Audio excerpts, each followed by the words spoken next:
not there. So Hello, hello. Are we live already? Oh, I was just typing away like, oh, I need to write something down. Hello, everybody. We missed you guys. We did miss you guys. It's been a couple of weeks, but hi, welcome to the Gilded Flask. My name is Barry, and I will be guiding you through our wonderful game of The Curse of Strahd. And I'm joined with three wonderful people. Please introduce yourselves. hey man, I play Karla, the Inquisitive College of Spirits Bard. I'm Daniel. I play John Varenthal, the Hexblade Paladin of Midnight. I'm Marissa. I play Casariel, the ASMR Twilight Cleric. Wonderful, wonderful. If you have not visited our place before, then welcome to our game. We play live on Twitch if you are with us right now, but we also upload our episodes to YouTube. We have a podcast. You can find us everywhere. Be sure to follow us everywhere, please. Your follow does mean a lot to us, but we're happy to have you with us.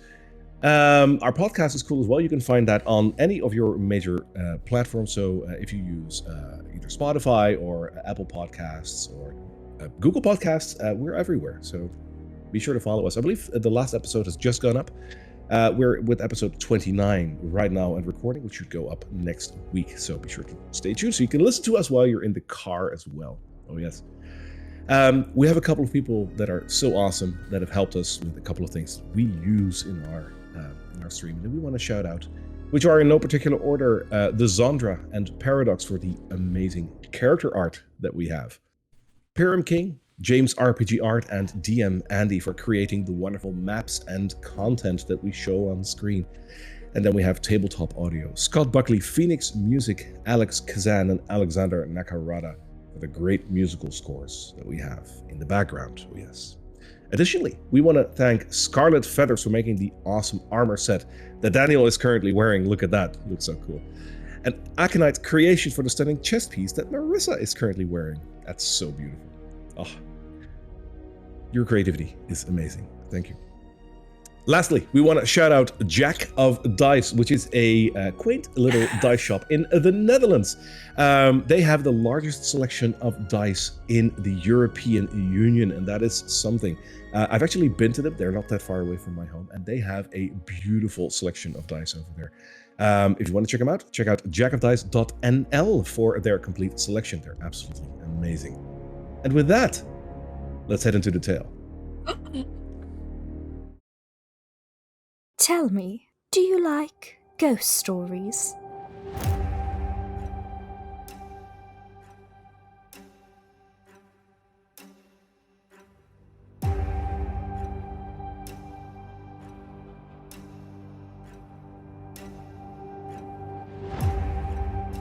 I've been investigating people vanishing mysteriously into the night, never to return. It looks like I've found out where they've been.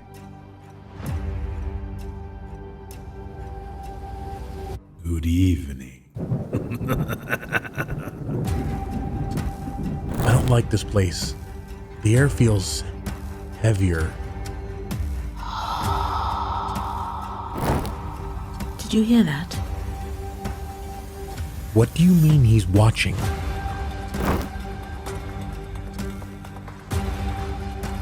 In this place, nothing is what it seems. We come from an ancient land. There's no time for this. What are you looking for? This place has taken my father and my mother. It will not have me.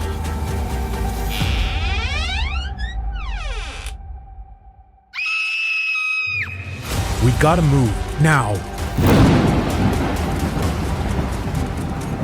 Oh, I do love a good mystery.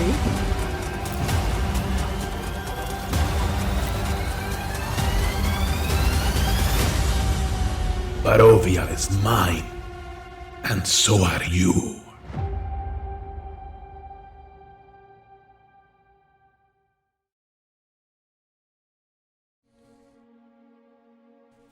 Am I going to say it? Am I going to say it? Yes, I'm going to say it. I love this intro. It's amazing. Yeah, it doesn't get old after 29 times, 30 times. I mean, I've seen it more than that, of course, while we were working on it. It's so pretty. Marissa, you did such a wonderful job. Thank you for that intro. It's so beautiful. All right, so where were we? Last time, you guys went to Argynvost the castle that belongs to the revenants, the remainders of the Knights of the Silver Order. You talked to a bunch of people over there, and they were not very interested in your words. They're pretty bitter. They were pretty angry.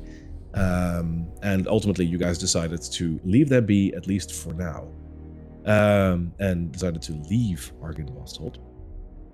You decided to bring a dusk elf with you that you found in the, I believe it was in the wine room. Oh, yes.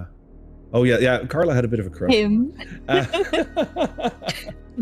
Savid, yes, he was a little wounded. You guys helped him up, and decided to bring him back to. I thought he was a little dusk elf. A little down and dusky elf. Huh? You decided to bring him with you to the Vistani camp where the dusk elves also live. And on the road, you camped out because it was getting towards night, and you decided to read another chapter from the book, which is chapter 5, and you were halfway to that chapter when we decided to call it a day on the last episode. So we're going to jump back into chapter 5, which is where you learned that Strahd was practicing magic and wasn't particularly good at it. It was just interrupted by a very booming, echoey voice telling him that he cannot find what he seeks in a book. And you were fast forwarded to a temple with amber doors and an amber front and amber statues. Was it snowy? Where Strahd, it was very snowy over there. Yes. Okay. Where Strahd and his commander Gwillem rushed in and started cutting down the monks and scholars that were in that temple. You guys were following suit, trying to prevent the monks from dying, and at one point actually succeeding in blocking them off by using I believe you used a moonbeam, didn't you, Casariel? Thereby stopping some monks advancing on Strahd and potentially saving their lives. Rushing from a diner, you went onto a little balcony, and that is where we cut it off last time. So that's where we're going to be jumping back in. As far as cool items, I believe last time you guys got a book of spells, kind of, right? Yes. Yes. The cover was perusing that. Yeah, it's the book of spells was basically written in Comic Sans, and the word spells was written with a Z. So it's an interesting book. It's like one of those For Dummies series books. So John was very interested in it. And that is where we left off. So, oh yes. So let's jump back into the Tome of Strahd, chapter 5. Ooh. Exciting. Very. Here we are. Let me read the little passage from the previous room to just get us back into the flow. So in the banquet room that you just came out of. By the way, the map has been loaded for you guys, right? You can see where you guys have already been. Just wanted to make sure. Okay. So you went through the banquet room, which was all but empty when you guys came in. The dining hall is set with a dozen simple wooden place settings. The gem-carved doors rattled behind you as you hear a monk shout, "We shall be rid of you and your companions yet, devil," which is where Casariel cast her moonbeam to block their advance. They then went through the door on the eastern side of the banquet hall, and you guys followed them onto the little balcony which you are standing on right now. On this balcony, Strahd and Commander Gwillem opened up the next door to the north and advanced through that. And my question to you is, what is your next move? Let's keep following them. I want to see where this goes. I'm basically, I'm basically right on Strahd's tail, trying to find a way to help these monks, just to push them out of the way if I have to. So as you rush over the balcony, you see that the balcony itself hangs over a grand hall of the temple. 10 feet, about 10 feet from the banister that you guys are rushing along, you see the head of a robed statue in the central chamber. There's a group of monks about 40 feet below on the ground level that flee into this hall on the east side of the building. The eldest in the back of this group looks up and sees you running past, but turns and tries to escort the monks to safety. How many monks are in this group? About 12. Okay.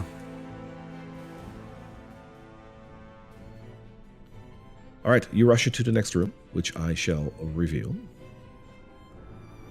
Oh, so that was in the room with the big statue in it with the glowing hand? Yeah, so the balcony that you just came off of is a balcony in like a grand staircase room. Okay. Which, if it wasn't shown, then it should be showing now.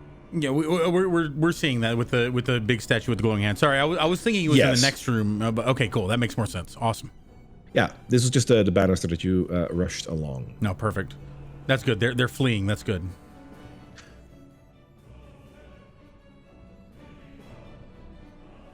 The next set of amber doors, you slide aside to reveal a rectangular room that is stretching westward. There's ornate candelabras around you, set into the walls, and at the end of the hallway is a diminutive version of the robed statue that you've seen before, that is looking over this main chamber. You see Strahd and Commander Gwillem looking around for a second.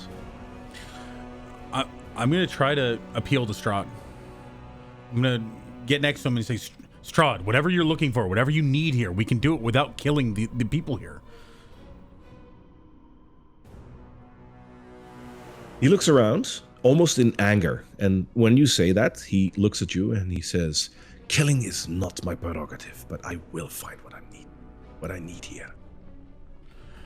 All right, then if I can get them out of your way without you having to kill them, I will try. Be my guest. When I get closer to the statue, can I make out any facial features or any recognition of who it might be? As you're trying to look at this, the face of this statue, you feel inexplicably drawn to it, and I need a wisdom saving throw. Oh, exciting. Oh, Lord. Oh, that's a 6.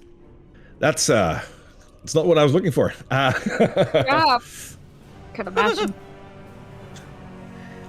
You are immediately caught under the effect of a sympathy spell. And I don't know if you know what a sympathy spell does, but the spell attracts or repels creatures of your choice. If you target this creature, specifically a kind of intelligent creature, such as you, will be either forced to sympathize with this statue and try to protect it, or feel antipathy towards it and try to destroy the statue. Between those two, I decided I'm going to roll for that. And you turn into a wrecking ball. I hate the statue. Upon seeing it, Karla will be filled with, like, complete and utter rage. She's going to... Ooh, what could I do? She's going to take out her bagpipes, if I have them. Yes. I'm going to take them out, thunderwave the hell out of this statue. Okay, well, make me an attack roll. It's thunderwave. It has the statue doesn't make a Constitution 50 saving throw. Oh, What saving throw is that? It's a Constitution. I think it automatically shatters things that aren't like magical. It's crazy. Yeah. It doesn't really have Constitution, so it fails. I mean, that's... Excellent, Oh my excellent. God. Great. So yeah, Thunderwave takes effect, and this thing is going to take.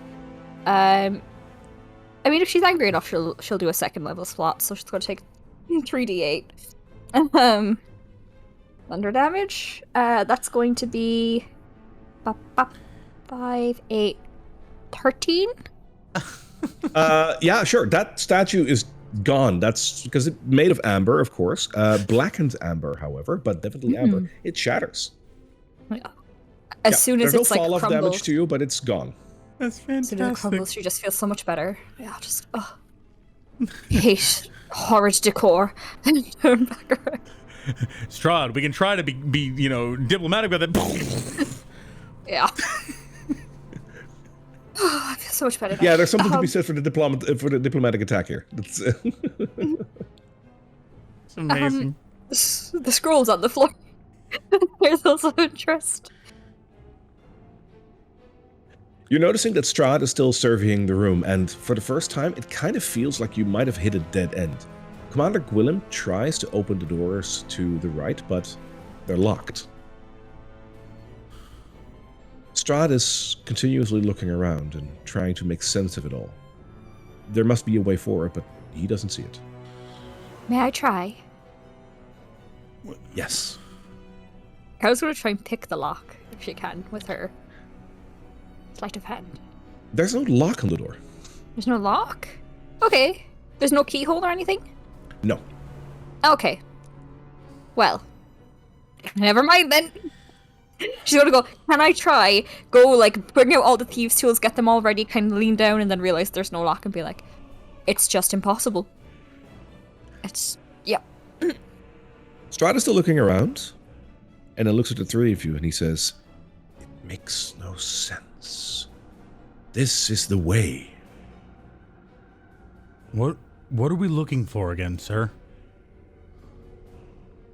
A path forward.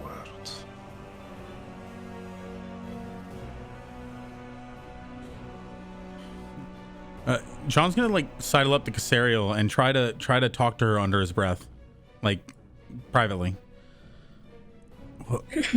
What are we doing here? Are we helping him? I don't want to help him kill people.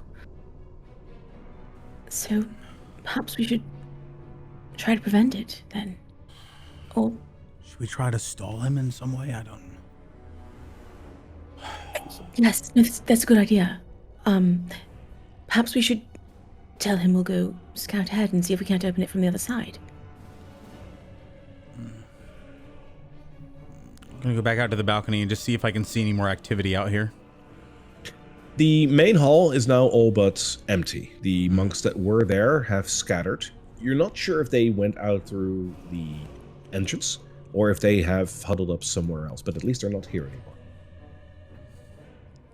Looking at this door, does it look like so there's no, is there a knob on it? Yeah, 2 knobs. And the knobs themselves have like faces carved into them. Not anything demonic or anything. They're just like well made. Okay, and is there like a mechanism that I can recognize to the door? Like any sort of like thing that would lock it, or any indication that like the mechanism to unlock it is inside this room somewhere? Give me, with your background, give me an Arcana check. Oh, that's good. That's a 19 plus nothing, because I'm not Okay. intelligent, but it's still a 19. And that's good enough. This is a magical lock of some kind. You reckon, looking at the way that the door looks, and it's amber. Amber is known as a catalyst for magic. Don't know if you guys knew that, but that's a thing. This is a magical lock of some form. Oh, well, that's easy. I can just dispel that. I'll be right back. I'm gonna step outside with John. I think I can. I think it's a magical lock, and I think I can unlock it. But should I? Yes, it doesn't seem like there's any stopping him, but if you can make it look like it's taking you a little longer than normal, at the very least we can buy some time for them to escape. All right. So I'll walk back into the room, and I'll just kind of like come over here and really look closely at the door. My lord, I believe it's magic that holds this door. Strahd is Closed. turned away from you and is looking intensely at this wall over here. My lord? I'm gonna turn and see what is he looking at? Commander Gwillem is standing next to you, and she says, "What are you doing? What do you mean? What are you doing? The door. What are you doing? Trying to Oh. open it?" Well, I was, but then I was. Then I wasn't. I'm just gonna go look back over at Strahd. What is he looking at? You see Strahd almost looking at every brick on this wall, and as you're seeing that he is doing that, again you hear that voice that booms as if 1,000 frozen voices go through your head. A single word. Knock. Strahd takes his sword out and traces a line along the bricks here. And as he does, you suddenly hear a door opening. Strahd grins and moves through it. Oh, over where he was? Yeah.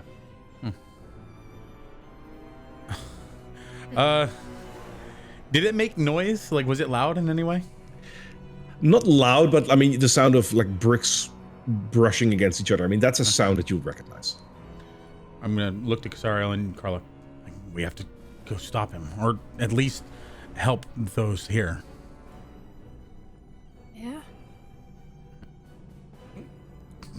Rushing behind him, and Commander Gwillem will follow you. I rush headlong into Strahd. Sorry, sir. Well, you do, because it's a very tiny room behind this. Apparently, there's some sort of secret alcove here, which hits another brick wall. You notice that Strahd now does the same thing, and again, indeed, the bricks do open up as Strahd moves through.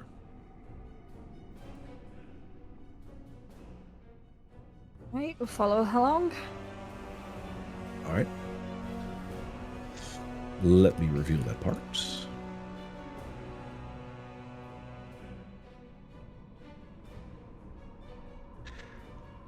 The wall gives way to a fully furnished bedchamber, set with all manner of ancient books, spell components, and finely crafted side tables and dressers. Standing in the center of this room is an elderly man with gaunt features and a red robe that sweeps the amber floor. He looks at Strahd and says, "I fear my predictions were correct. Welcome, my lord." It seems that Strahd is distracted by this man momentarily. What do you do? Ooh. Desk. I'm looking at the desk. Sorry. I'm going to step forward in front of Strahd and yell out in a booming voice, "Flee!" and cast command. Oh, okay. On the old man. I'm trying to get him out of the way. Okay, what's my saving throw on that? Oh, that's a good question. Command is a Wisdom 15. Okay, I got a 31. That you just barely made it. Yep. So I yell, "Flee!" and then he just sort of, I guess, looks at me sympathetically or something. Yeah, this is exactly what I had in my mind. He looks over at you with almost that warm kind of like, I know what you're doing, son, but let this just happen kind of look in his eyes. I'm gonna take a step to the side and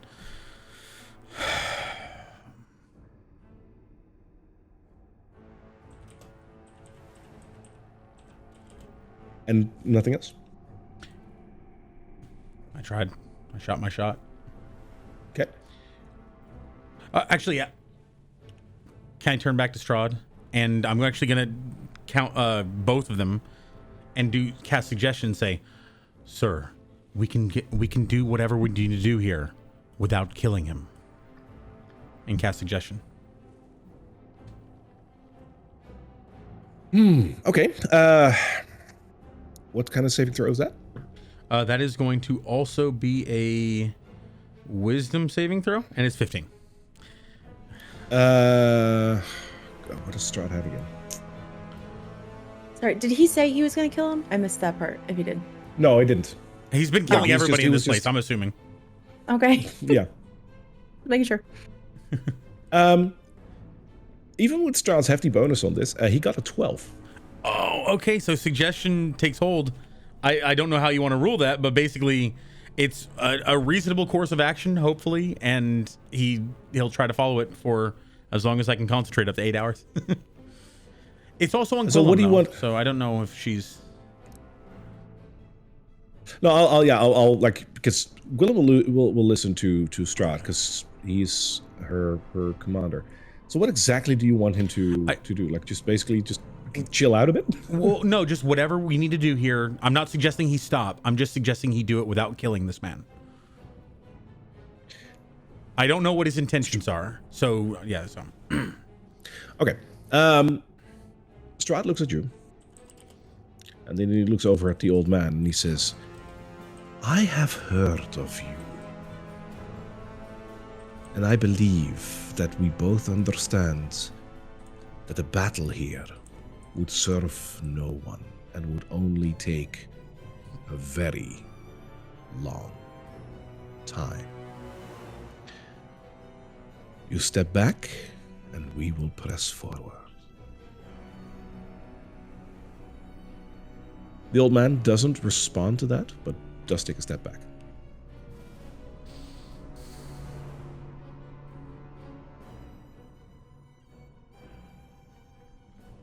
Karla, you were looking at the desk, right? Yeah, while they're all sort of distracted, she's rooting around for any bits of information she can get that are very definitive, just anything of note that she can grab. All right. Give me an investigation check. I love those. That's going to be a 23. Nice. Okay, so on the desk is a lot of scrolls with writing paper. And while there isn't anything immediately like magical or useful or like gold or anything, your eye does fall on one of the letters that is still open at the moment. It's a lot of blah blah, nothing really interesting, but there's a name on it. It's signed. And seeing as it is in this man's room, you could possibly tie two and two together. The name that is written over there is Exithanter. Exithanter. Okay, I'll take it. And if you want to know how to spell it, you should be able to see it when you hover over the token now. No bother. Okay, thank you. Yeah, past that, I'm going to just see how this plays out. All right. Casariel, anything you want to do? Casariel has just kind of stepped, not completely in front of him, but enough where if something happens, she can try to defend him. And then if anyone would notice, she's studying him as closely as possible, just so that she can do her best to either maybe try to scry or send a message to him if she needs to. Okay. Smart. Strahd has a moment of just locking eyes with Exithanter for, well, a little moment. And then does what he indeed said. He moves straight on and again traces a line on this wall. Again, a secret door opens up and he moves through. Commander Gwillem follows him. You are at the moment behind them and alone in the room with Exithanter. Who are you? Who are you? I am known by many names, but... Pick one. That is so funny, I'm sorry. We don't have time. There's a murderous man on a rampage. Please. My name is Exithanter, and I am one of the grand wizards in this land. I knew that this day would come. What we protect here is no longer safe. What do you protect? That which he will uncover soon if you do not follow him. Okay. You are the wizard. The one Madame Eva told us about, aren't you? You see him with a confused look on his face and he says, "Who's Madame Eva?"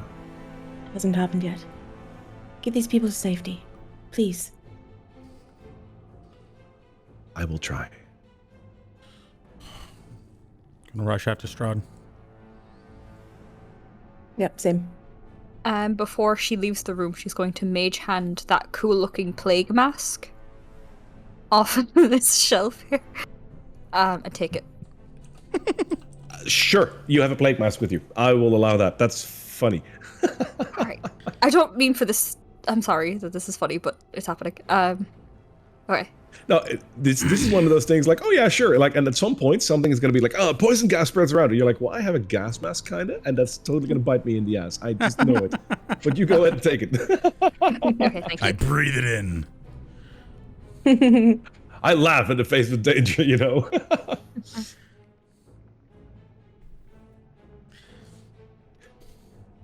The Dark Lord presses through another small hallway, opens up another secret door, which seems to be attached to part of a bookcase, and presses on. Is this like a statue that we're walking over? Yeah, it's like a bit of a statue. It's not in your way.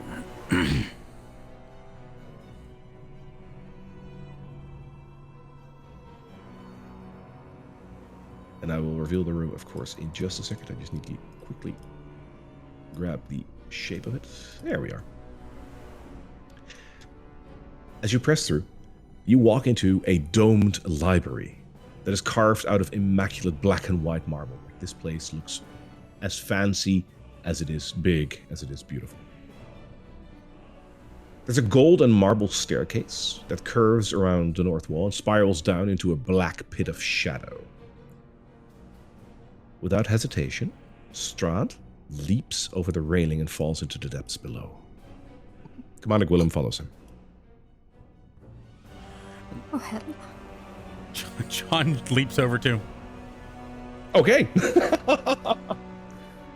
I take Karla and jump. If she'll Oh. let me. Absolutely. May I? All right. Of course. I can fly, so if need be.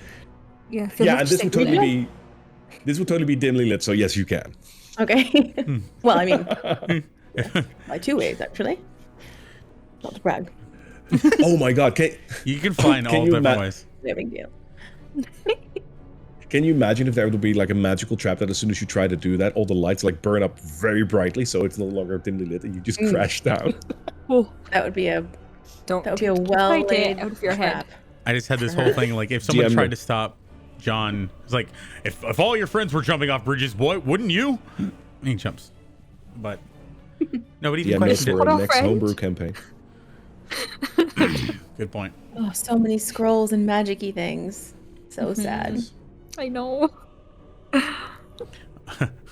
As he's falling, he holds up the Book of Misspells. We already got a good thing. As you drop down, which luckily isn't too far down, and you don't take any damage because of that, you land in a very small chamber. Strahd and Commander Gwillem are slightly ahead of you, looking at 3 very large amber crystals that are each of them are very faintly glowing. Strahd, standing there covered in blood, is looking at the 3 crystals. He throws his sword to the side on the ground and stretches out his arms.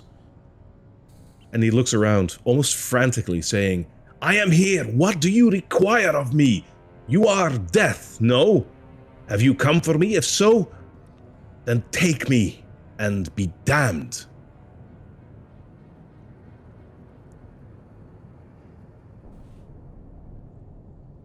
You guys are seeing this unfold. Is there anything you want to do about that? Or do you want to see what happens? Are we dealing with death now, Karla? What's going on? I don't particularly fancy it, but this isn't. I don't know. No, just stay back. It could be dangerous. Why did we jump down the stairs? There were perfectly good stairs. Cool. Very slowly, the temperature in this room drops but a few degrees. And again, a voice slowly creeps into your mind. And it says, I have come on your behalf. You have fed me well, and you are due my reward.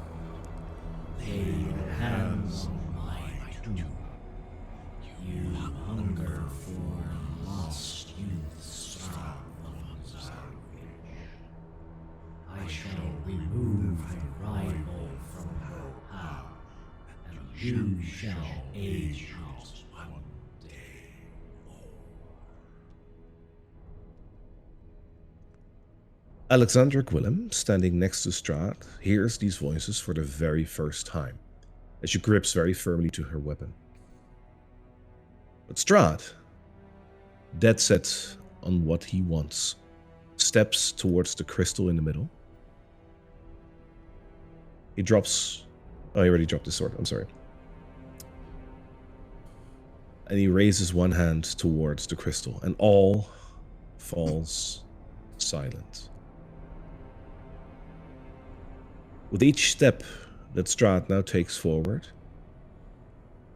the light around the room changes from orange to green to blue and to black before the light is swallowed. In this moment, all three of you can choose one action to roll on to either prevent anything from happening right now or decide to do nothing and stand back. Well,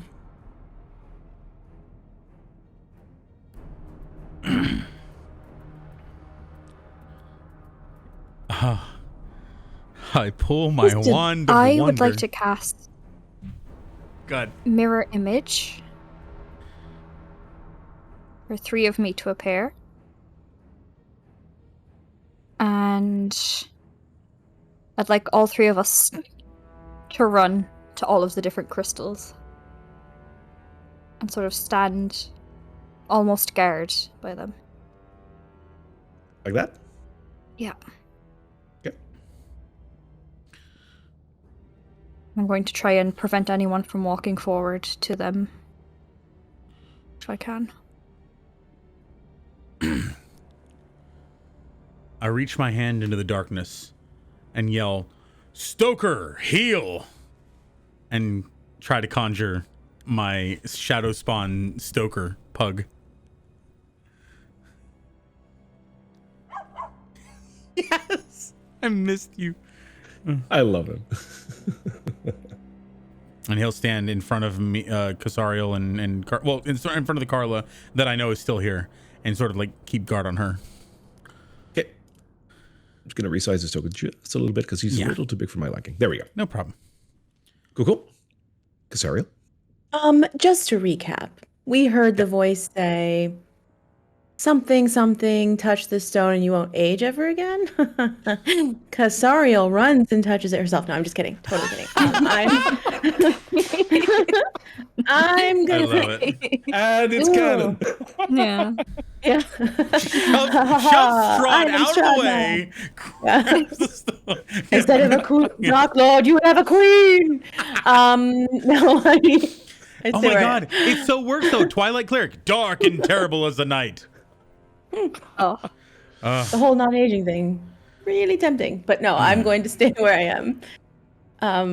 Yeah, just watch. Is there anything you want to do or just stand and watch? It's really dark. I think Casariel feels like they're just witnessing what's happened before. I don't know if she feels like she can change the past. So I think, unless something tries to hurt one of my friends, I'm going to just watch history unfold. All right. Fair enough. As I said, Strahd slowly moves forward towards the crystal. And as he does, the lights shift colors until they finally go pitch black.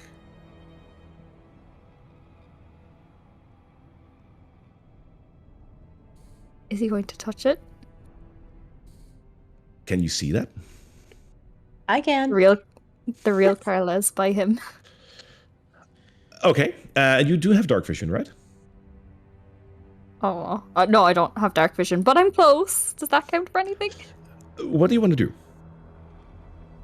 The real Karla was going to push him away if he tried to touch it. Give me a strength check with disadvantage. Let's see what happens. I'll take that. Come on, 2 natural 20s. 16. A 16 is your lowest? Yeah, my lowest. My highest was Wow. 18. Wow. Okay. That's -1. So 17 or 17 minus 160. That's still pretty good, but it's not enough. Strahd has I know. 21. Yeah, that's fair. So you do run into him and you push him, and he gets like disbalanced, but he keeps on moving forward. And basically, the last push you gave him disbalances him in such a way that he makes the final step and touches the crystal in front of him.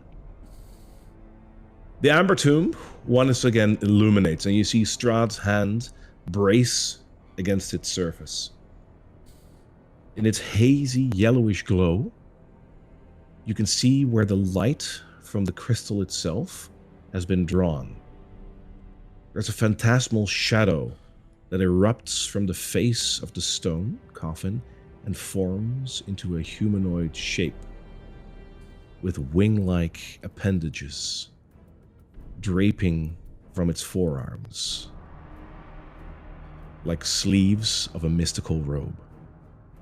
The wings envelop Strahd, and shadows follow it in sequence and consume the entire room.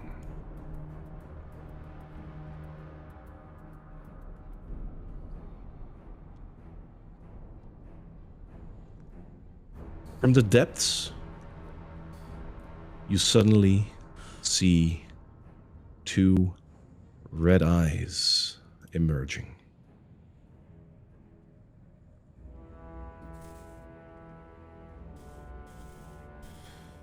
And they turn to where Alexandra Gwillem is still standing. The light slowly fills the crypt again from the other sarcophagus to the left and the one to the right. Strahd collapses in supplication at the stone vault, and very softly you hear a voice booming as it takes up, and it says, Do you wish to live?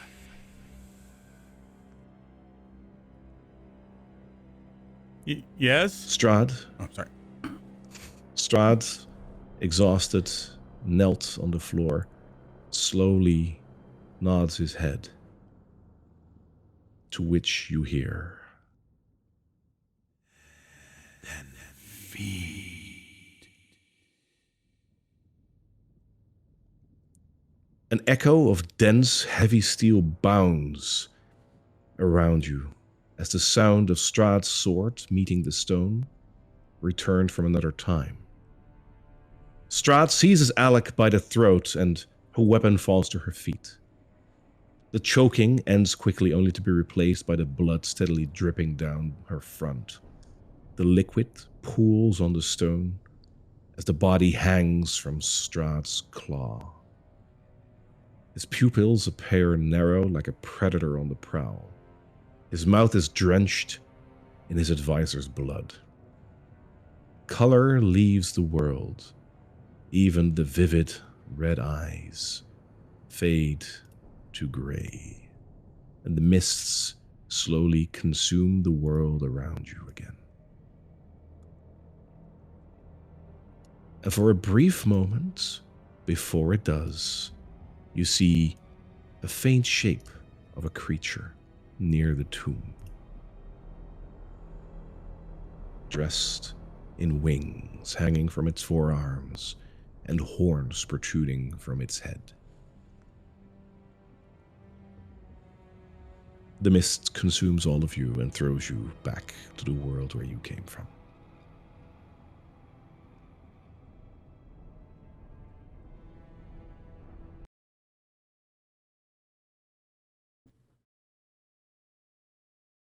As you open your eyes, you hear one final sentence in your head saying, "There it was.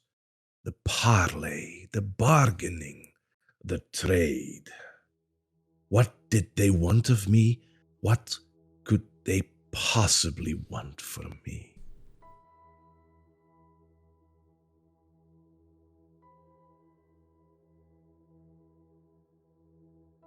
One of you three, and you may decide amongst yourselves, can, because of this chapter, now cast Commune.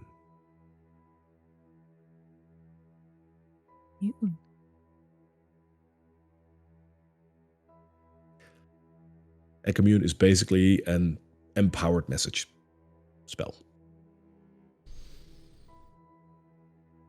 That sounds like a Karla thing to me.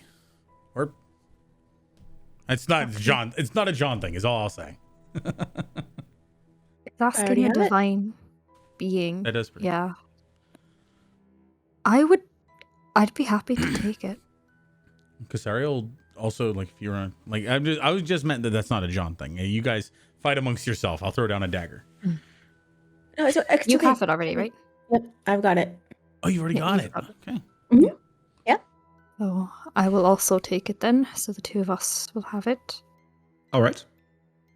Other than that, any items that you picked up during this book are also still with you. So the plague mask you still have with you, as well as the book of spells.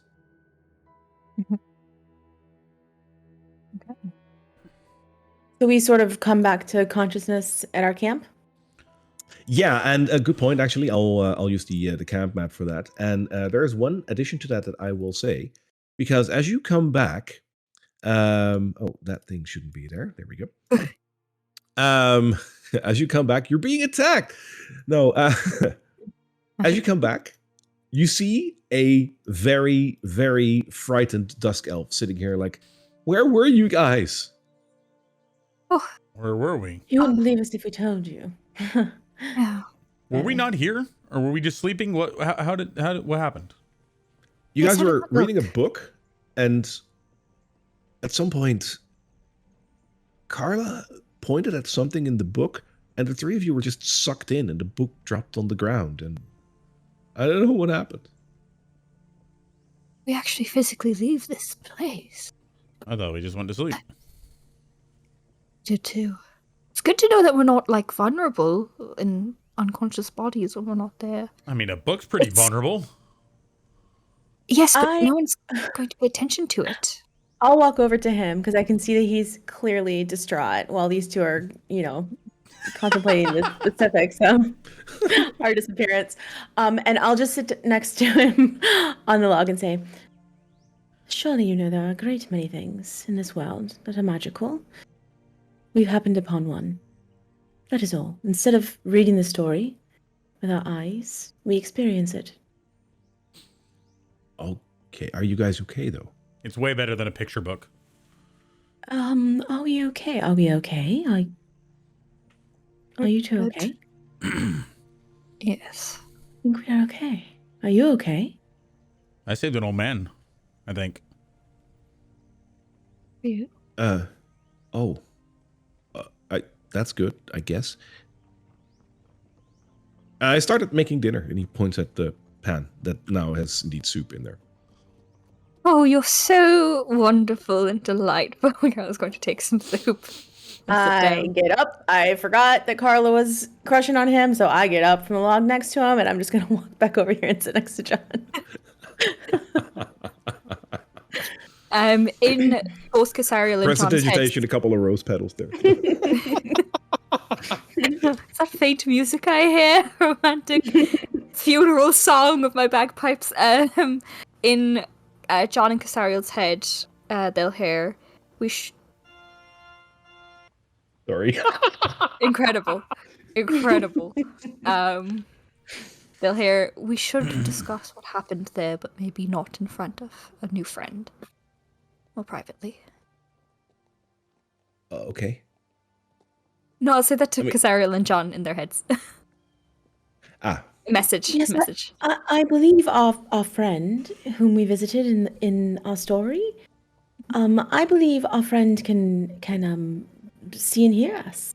Probably anywhere. The big shadow thing? Read. The big shadow thing, or?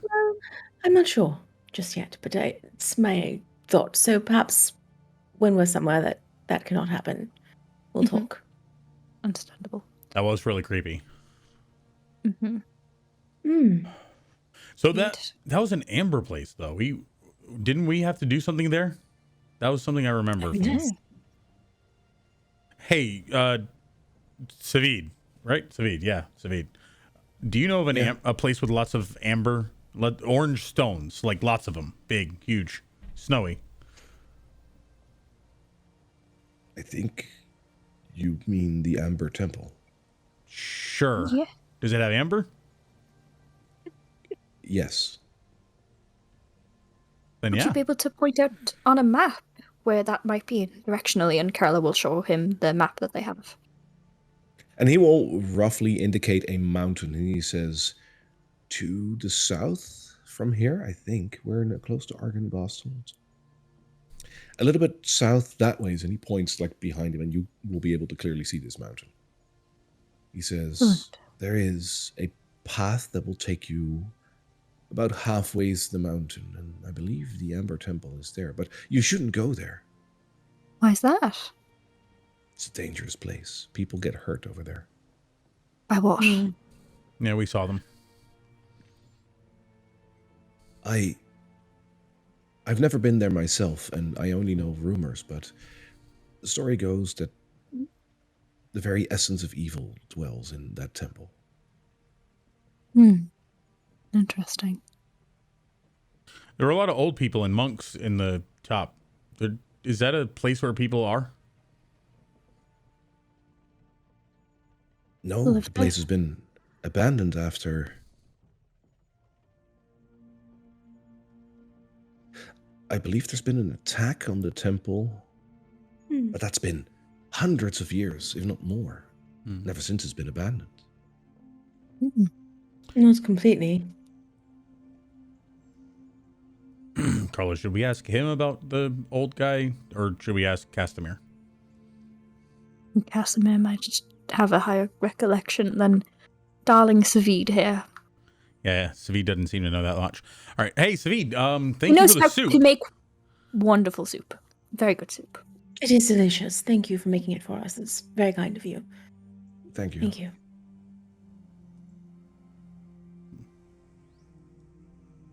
Yep, thanks. And he starts eating. Is there anything else you want to do in this camp, or do you guys just want to eat and take your rest? Probably just chat about, like, with Savid about just what it's like here. What are the seasons like? Do they hunt anything, or what? Just get to know him. Okay. The essence you're getting from this is, like, he will tell, like, the small talk he will do. You get the essence that his people, as a matter of fact, there is one thing that I think I might have told you through his leader, Castamir, but he will reiterate that, is that it's very lonely being just with the guys.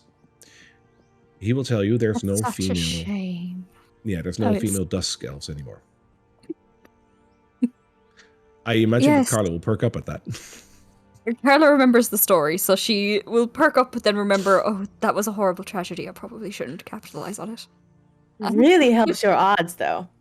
Really does. No women? Not bad. Not bad. Savid will also point out that he doesn't have a bedroll. You don't. I was pretty small, so you guys can probably bunk up. You can't sleep with us. John and I we make a thing. So we do. It'll have to be Karla. You do a what now? What? We make a thing. We share. We make a extended bed thing, and we can't because we don't have any more room for anyone else. So it has to be Karla. Anyway, I start making the hut that keeps us safe from wild animals and also monsters. And Casariel will just get up and start making the hut. Excuse me, Savid. I need to go learn how to make a thing. Seems like more people are going to have a good time tonight. Karla will just try to charm the pants off him. Not literally, but just like really, make herself very... Because it's different when you're in a camp with all your buddies, as opposed to in a Fistani camp where you're safely secure in a... hut fits 10 people, so don't get too wild.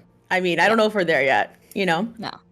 She's going to lay the groundwork of, like, charming him, being flirty, telling him all her best ghost stories, and if that doesn't scare him off, then 10 out of 10. Okay.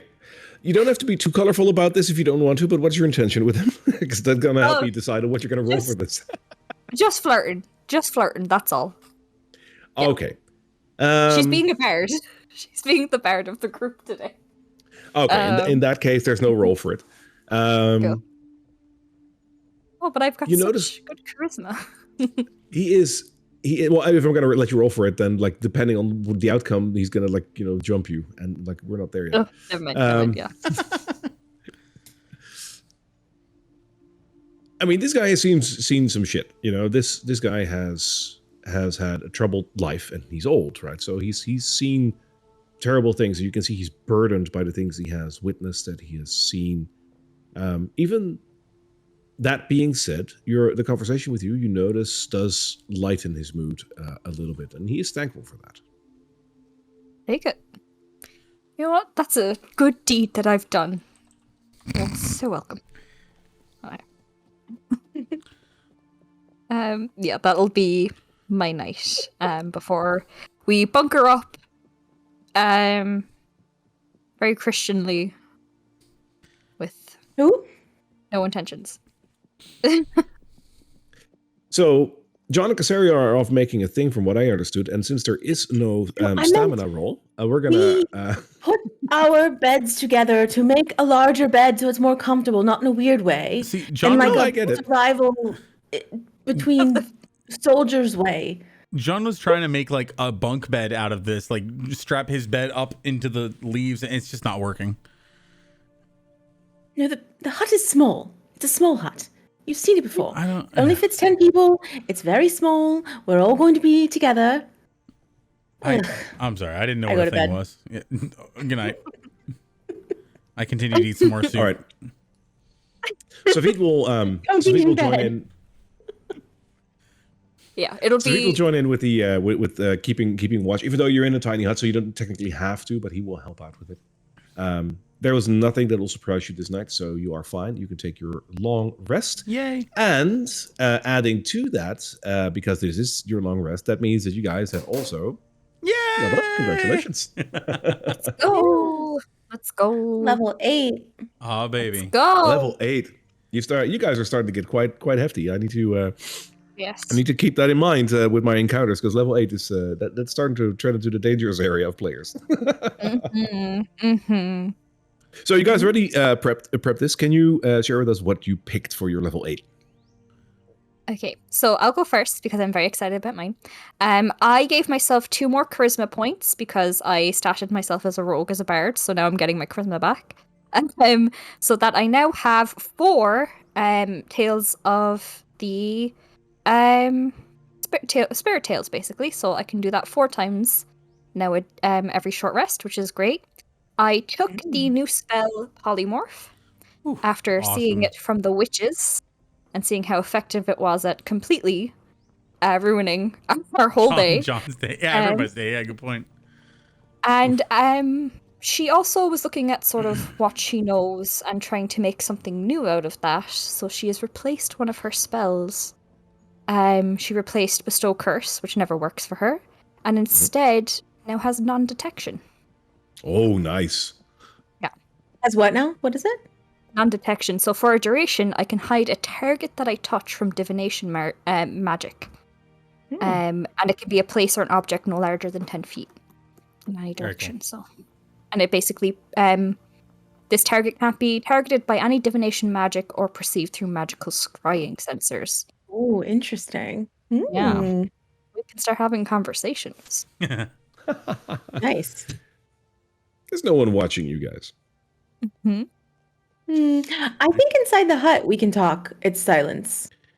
Yes. The hut physically, yeah. Would there be anything scrying you? The hut would prevent that.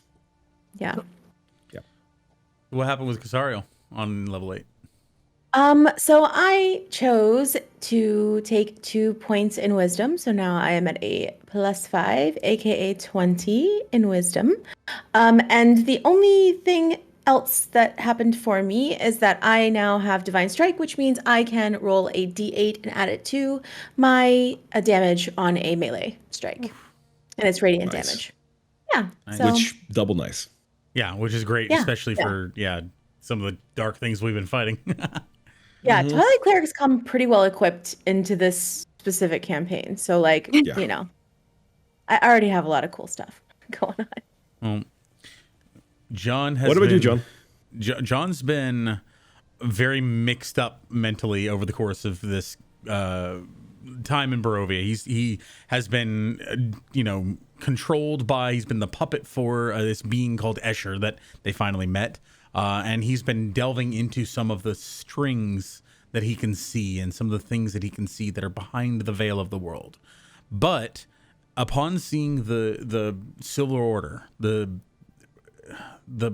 these paladins that, while dead, have somewhat given up on their values, given up on the oath that drives them. He's going to lean into the paladin that he's never really quite leaned into before, and I'm going to take a level of paladin, which means I am gaining my Oath of Midnight for Saloon, and get my 2 channel divinities and 2 oath spells, which I already have them, but I now have them always prepared. Protection from Good and Evil and Sanctuary. Nice. Which will help against the possessions that we've had a few times, or drains that we've had a few times. I'm really excited about the channel divinities. One of them is Dawnbreaker. As an action, I can imbue my weapon with hope, and using my channel divinity for 1 minute, every creature of my choice within 20 feet of me adds half of my charisma modifier to their attack rolls. So it's going to be an extra 2+2 to everybody around me, and it creates a light about 40 feet around me. Word of Calm. This is my favorite one. Pop and I actually homebrewed this one to try to make it kind of balanced. Yeah. As an action, I present my holy symbol and utter a word of peace. Each creature of my choice that can see or hear me and is engaged in violence must make a charisma saving throw or be forced into a state of calm for 1 minute.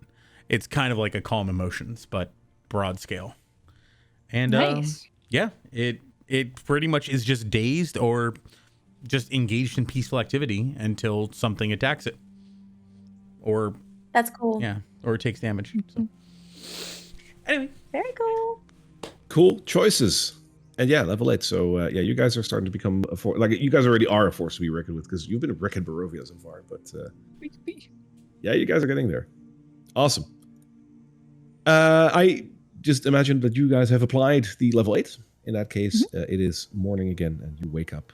I would like it to be noted that I did do a small seance for an hour in order to get my fireball while on my watch. All right, noted. love it. Features and spells. I think I need to add a spell now. Then it is early morning, and you rise to Savid already being awake and just chipping away at a bit of wood with a little knife. Okay, drop him off to the Vistani camp, have a little bit of a word with the Vistani, maybe about the things that we've learnt. And what is our plan from there? It's crest bound, I imagine? Yes, I think so. Unless we hear word about your mother, then we'll go Sure. immediately there. Yes. It's good. Alright, well, let's get you home, Savid. Karla will say and start packing up camp to head out. All right. You pack up your camp and head on the road again. The road again. Again. Oh wait, that's copyrighted. Don't sing it. Ah. In Barovia again. I can't wait to leave this mist-plown land. Okay, I'm done. The map is yours. Go ahead. I'm going the right direction. Amazing. Falaki. Yeah, Falaki's that way. Oops, sorry. Crossing the bridge over the river, by the way. Do you want to stop over to talk to Sir Lingovich, or do you just want to move on? Hey, actually, yeah, because as we're walking towards him, hey, doesn't that old knight by the road, doesn't he have something to do with the Silver Order? Yes, he's one of the members of it, but he seems to still be serving the village as opposed to whatever those lot are doing. I wonder if we can talk to him and try to find out what happened to the rest of them and see if he's still bound by his oath. Why aren't they? So you want to stop over? Always Hey, worth a check. Because we Hey, killed him you want to like go 400 check years for that guy? ago. His eyes widen. You what now? I mean, you just came from a whole castle full of dead people, right? Oh yeah. Yeah. They're creepy. What about it? Well, this guy's pretty cool. We attacked him, and he didn't even attack us back. Okay. He's a friend. He's a good friend. John is very bothered. Okay. Let's pop in and say hello to him. All right. Let me quickly clean up the scene over here. Oh, should have done that before. That's fine. There you go. And I'll add in Savid as well because he is with you. Yay. Be careful, Svid. This place is pretty swarming with these little nasty things, but this guy seems to be dealing with them pretty well. Okay. If we do get into combat, I'm going to turn you invisible and you're going to stay out of the way and we'll deal with it, so don't worry. Okay? I can Unless we fight. can fight. Oh, You can see? fight. Yeah. Ballsy If I then. had my bow. Do you have your bow? No. Then you'll What go about a sword? invisible. I break off a branch of a tree and walk over there. Here you go. Use this. Casariel hands him a sword. You can use this. Strapping lad like Fine. yourself. Tap him on Okay. the What shoulder. kind of sword is it, by the way? I'm just gonna give him the long sword. Okay. Very well. Okay. Karla will head up towards the house straight away. And inside, I mean, it's the contours of this house are still there, but it's basically just rubble. Like there's not much left from this. Selinkovic is standing there. Hey, buddy! I think we just She'll, like, made hop her head friends. over the rubble. My friends. Gwillem, the... Hang on. Let me. Sorry. Let me also make sure that you guys can see him. There we go. My friends. How's your place doing? Looks breezy. He looks at you and doesn't really get the joke. Karla, you can talk to him. Yes, we just came from Argynvost Hold, and we met some of your other order while we were there. It seems a lot of them have some unfinished business here in Barovia. Are you the Of same? course they do. We will not rest until the war is over. That's the thing. They seem to be almost giving up. What can you prompt me? What was or Karla? What was the? Who was their leader again? Vladimir? Yeah. Vladimir. Vladimir Horngard. Vladimir seems to have just given up on helping the people of this land. Said some of them aren't even worth saving. How can your order stand by this? I feel that is untrue. My commander Horngard would never stand down against tyranny and the enemy. I agree that he should not. Sorry, go on, Karla. He seems to have changed quite a bit from when you might remember him. Do you know how long you've been hanging around Barovia? I have You been aware of sent time here. passing? I have been sent here to guard the bridge against evil and warn of the enemy advancing on the castle. I've been here for 2 weeks. Oh. Has it been more than 2 weeks since we saw him first? It hasn't been more than 2 weeks since you last time. No. Casariel sees John about his wheels turning, or she can like hear them, and she just puts her hand on his and shakes her head. I need to ask him about Hornguard. I need to tell him. Lingovich, we spoke to your commander, and he seems bitter and resentful. He says that they've tried dozens of times to assault the keep of their enemy and failed every time. But he's using that as an excuse to give up, to say, to bar himself in his castle, to stand behind his walls while others suffer. He said, what are they worth? He said those words. What can I do to get through to him? Are you sure you talked with our commander? The enemy holds no keep in this land.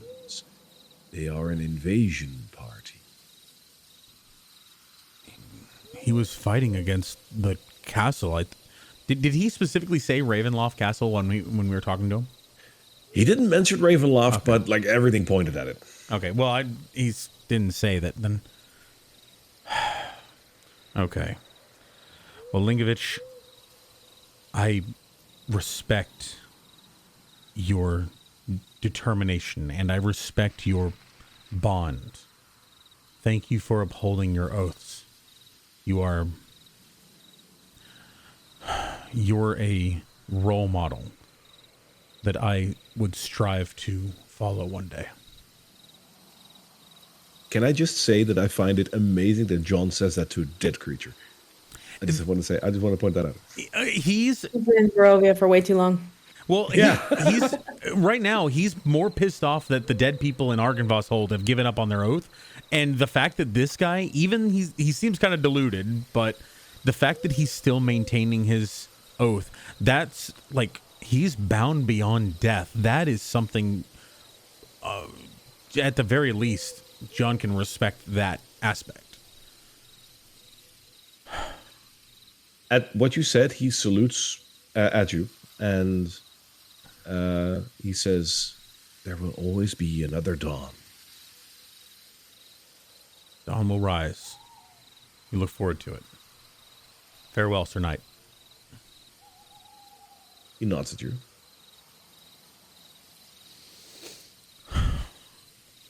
Casariel, I don't think he's all there.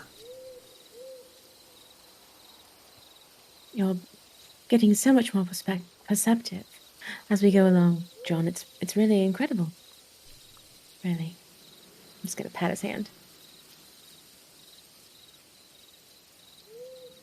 So are we You guys are wanna- we headed to Krusk then? Oh, we're heading to the Valaki camp to drop David off. Oh, that's right. David, you're so quiet. I didn't even realize you were there. Come along, David. So, David. So when you turn around to look at Savid, it's not that he's playing scaredy cat, but he is like around the corner of a tree, and you notice that he has seen that you guys have been talking to a dead guy.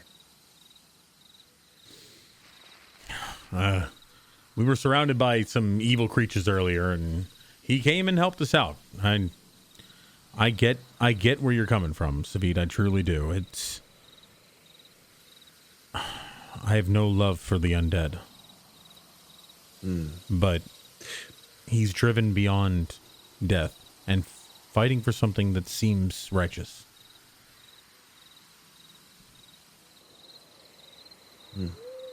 Shall we go back to the Anyway. camp? Yep. I'll route to the camp and nothing else special will happen. So if you guys are okay with it, I will move you guys to the camp. Let's do it. Sounds good.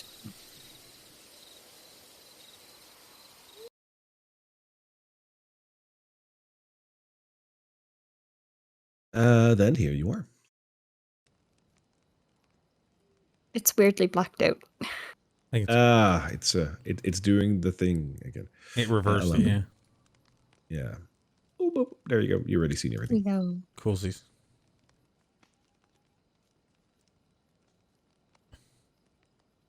You guys are on the outskirts. Right, so welcome home. Feel free to go off and talk to your friends to let them know you're not dead. I will. Thank you. Put a good word in for us with Casimir, if you don't mind, if you talk to him ever. That's my first stop, and I will. I He takes your hand, and he very softly kisses it, and he says, "Thank you. I will not forget this." Neither will I. I imagine it's super awkward because we say goodbye and then we start walking in the same direction towards Casimir's. We're going to let him walk Yeah. away because Karla's going to stop for a moment and talk to them. Oh, okay. That's why I was telling him goodbye. I would like to talk to you guys alone. Not with an extra. John's gone. John started walking with John? Yeah. I'll see you later, Savid. I'm okay.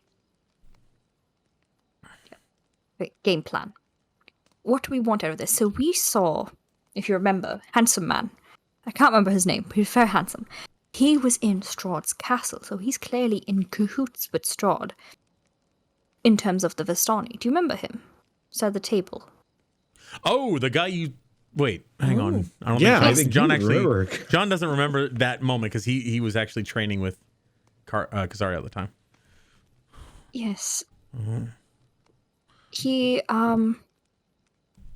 very handsome, a brother, I believe, a Centauri. There we go. That's his name. It came to me. Charlie, you should really start writing this down. Just a bit of information gathering. It was fine. But he was there, so can we trust them to not go back to the Lord of the Land if he was there? He must be in some sort of cahoots. Right. Should we tell the others? I think we should be very careful who we tell what moving forward. Mm-hmm. As we arrange our allies. It's precarious. I don't know if we can trust any Vistani.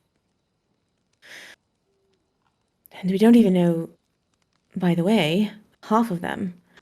We know 2. I believe there are 6 different Vistani camps. Mm-hmm. Or at least not camp, but groups.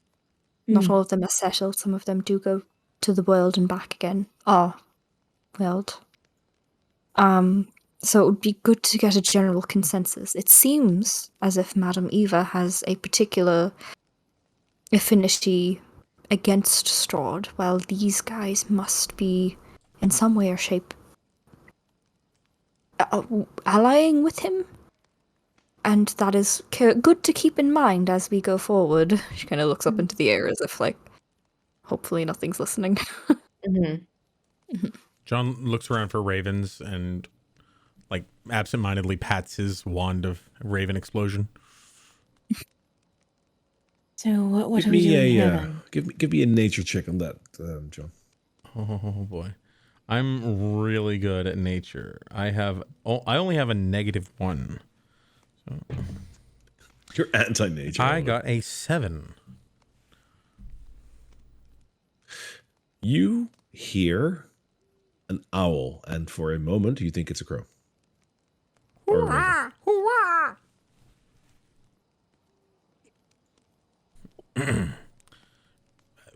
Never mind. Did you just see him make an owl noise and look around? Casariel. I'm not sure what. Sometimes, he's special. My special guy. Hey, my mom always said that. Makes sense. That tracks. Should just wink at John. So anyway, what are we doing here? Guess we're talking to Castamere. Are we talking Casimir okay. would be a good shout in terms of allyship, but in terms He did of ask us to take a peek at that swamp. He did, so I think it would be Pretty best to maybe converge with him when we speak for. Oh, it would be good to mention to him maybe the true nature of the Fanes, as we've sort of learned. That they are more towards the land is more important than any human person. Which isn't particularly... Do you know what I can do? What? I can suss out whether someone's telling me the truth or not. So perhaps as we collect allies, we could sit them down and say, all right, now you listen up. maybe you'll do the talking, okay? But paraphrasing, right? I'm going to cast a spell on you, and I'm going to ask you if you are for us or against us. Whatever. And, and then we'll know. Right? Yes, that sounds good. That would cut out a lot of the I mean- guesswork. I think they can lie, but then I'll know they're lying. I'm pretty sure. That's better than nothing. Of course, we would have to somehow ask them in a way that they wouldn't know what side we're on first. Because we don't want anyone to know. She'll look around. Yes, You know. I know. I get it. What? Sides? Oh, I'll tell you later, John. okay. He's the crow's listening. Right. Good point. Yes. Would it be worth our time talking to them now, or gathering more information and coming back? What do you Well, think? we're here now. If you want to ask them questions, why not? I think it would be good to at least inform Casimir of the Fane's true natures and see if he has any other solutions. And in terms of the Vistani, getting another sort of sus out of them, now that we've attended that wonderful dinner with I mean, we're the such good Lord. friends. I won that whole dance competition ritual Yes. thing. I need to ask them if they know about this wonderful creature in here as well that they've just left in the bag. Oh, They gave us. I can't believe that they're all in line. Maybe it's I mean- just that one. We saw one person Maybe. there. I don't like. We didn't see Eva in the castle, and that would be interesting. Yes, let's just go talk to them. It's good. Yes. What's up, John? I was just thinking You all right, buddy? we could also tell him about the knights over at Archenboss Holt. See if he knows anything about them. See if Well, it doesn't hurt to say we were there. I don't see why that would hurt. Alrighty. Yeah. All right, I'll follow your lead. Okie doke. We'll head towards the Fastani camp, and Karla's going to go towards Hare and presumably see Centauri awaiting. Okay. As you move towards the camp, Zentori isn't waving at you. He's actually leaning against the wagon over here, chatting up Arabelle. The child. The young girl. The young girl. Well, yeah, child, like a borderline child. Yes, she's 16. Zentori is like an adult. Yeah. Okay. Karla is going to walk sort of past and purposefully bash into him as she's going past, being like, "Oh, I'm so clumsy. I'm so sorry. I'm so sorry."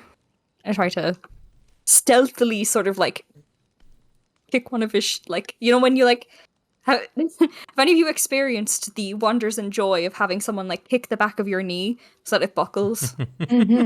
That's what she's trying to do to this man, except she has to kind of high kick in order to get it. Okay. And you said you tried to steal something from me, or just do that? Just it's very kind of push him over, but She's trying to be dexterous about it. Trying to indicate, trying to Okay, I angle love for it. a particular point as opposed to just trying to brute force it. You know what? Heck, make it an acrobatics check. Let's see what happens. You're a kind and gracious DM. I will remember this forever. Where's my acrobatics? There they are. Okay. That is going to be a dirty 20. 16 plus 4. Yeah. So he buckles and thud. Face first in the mud. I'm so sorry. I am such a ditz. And I'm going to look up at Arabelle and be like, "Oh, hello. How are you? Are you doing well after recovering after your excursion?" And she smiles at the three of you, seeing the three of you, and she says, "Yes, I'm glad to be back. To be honest, thank you once again. Is there anything we can do for you?" "Oh, we just came to have, a chat round." And she's going to kick a little bit more dirt up near Zenori. Just a little bit aggressively. Just to chat. We've been, exploring a little bit. Is your father in? I believe he's in the main tent. Yeah. Would he mind if we had a chat with him? Not at all. You are guests of honor. Wonderful. Yes. And she's just going to kind of like look down at him a little bit and then keep walking towards the tent. Okay. As Casariel is giggling as she watches John try to discern what just happened. 99% sure he does no idea what just went down. I was gonna say, as he's getting up, John's gonna clomp by and accidentally step on his toes, like completely unintentionally, but you know it's happening. Okay. Roll me a flat d20. Oh, Arabelle, is this your? Oh, I got a 3. No. Okay, you step on Is his foot, this- but he doesn't really feel it. Is this your brother? Okay, I'm done. Let's move by. Casariel wants to help him up, but in like solidarity of girl power, she doesn't. And she just keeps going. Okay. Hi, Arabelle. Glad you're not in a creepy castle anymore, or house, or whatever. Anyway, bye. As you enter the main tent, there's a couple of people here. Familiar faces, of course, as you've been here a few times now. Lungara is still here. Luvash, the leader and the father of Arabelle, is here. Sitting and chatting with Casimir, who is now joined by Savid at the other end of the tent. And on the side, you see Aragol and Lady Vistani there chatting. There's a couple of other Vistani around the tent that you don't recognize. The gang's all here. You seem to have a sort of like natural charm when it comes to Luvash. Why don't you get him talking? Kind of suss out this. She's going to say this to Casariel, kind of suss out sort of his situation. I'll talk to Casimir. And John, why don't you do us a massive favor and keep Lingari entertained? Try and get as much information out of him as possible. Hey, Lungari, did I ever tell you about my favorite clown we met named, was it Juggles? The guy at the beginning? Oh yes, Juggles. But no. Juggles the clown. No. Luvash is down by Casimir. All right, so Lungari is basically just caught in conversation with John and like confused as usual. Fair enough. Okay. Next up. Karla's going to approach Lingari and sort of like hold out her hand and sort of like give it a shake, and she's also going to acknowledge Luvash, all the formalities, and she's going to be like, Casariel actually was looking to have a chat with you, Luvash, if, you know, Oh, she's just over absolutely. there. And he stands up and meets eyes Oh, with bye. Casariel, and he says, the prodigal dancer returns. Wonderful. Yes. Just before he kind of leaves Karla's vicinity, she's going to be like, you would want to keep an eye on Arabelle a little bit. I did see a rather foul-looking man talking to her outside. I have no clue who he is. She'll come back to... And you saying that, Luvash will look at the two Vistani men that are sitting at the other end of the tent, and he's like... And those two will go outside and have a look at Arabelle. Oh, yeah, she's his daughter, right? Yeah. Oh, I forgot. Wow. Nice. I got all my charisma back. This is my charm. This is what the extent of it. Being a bastard. Okay. I would say it's rather noble. So, Karla, as you pull up to Casimir and Savid, Savid actually points at you and he says, this is the girl I was telling you about. Good to see you again, Casimir. Found one of yours while we were adventuring. I'm glad you did. Your dagger has been a great help while we've been traversing this land. It's helped take down a great many of enemies that would have done otherwise to me. So thank you for that. I wanted to talk to you a little bit about the Fanes. We happened to encounter one. Have you? Yes, and the Fane of the land, the nature, sort of woodsy Fane. I'm not sure of their intentions. they seem to not care for the creatures that live in this land, only that the land itself be purged of the evil within it, and they would count everyone in Barovia as part of that, including your tribe. At least that's what we've gathered from them, from our interactions. It's what we're worried about. Should this continue being something we pursue with this sort of new information? Casimir stares into the fire and then says, "The Fanes are the key to saving this land. The Fanes hold great power, but their power is very focused. And while they hold dominion over one or another part of nature, they do well to understand where their boundaries lie. This is why they choose to take no side in whatever happens outside their domain. This, however, says nothing about their allegiance. Their allegiance is to everyone who holds this land dear." You think if we brought them back to power, they would heal the land, protect it from Strahd? The land would go back to what it once was. Yes.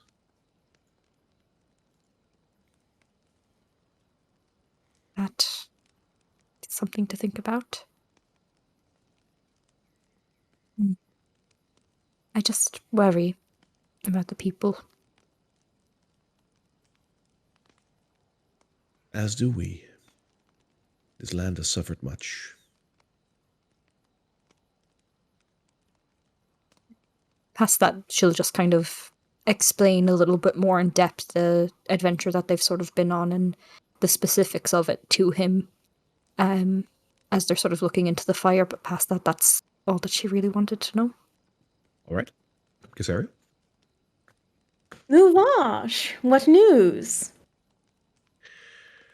Not much. Glad Arabelle's back. She's pretty much back to her old self, so that's good. Nothing happened in the past few days now that you've gone. One of my men did spot someone walking around your house, because you guys claimed that mansion, right? Oh, yes. Yes. So you were gone, but we saw someone moving about the house. Oh, yes, we have a friend, really, that He's lives a big there. fellow, isn't he? Yes, indeed. Quiet.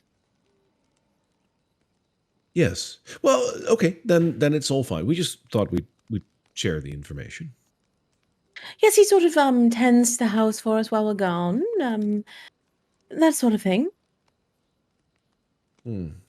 Okay. Wonderful. And what of your travels? Have you learned anything?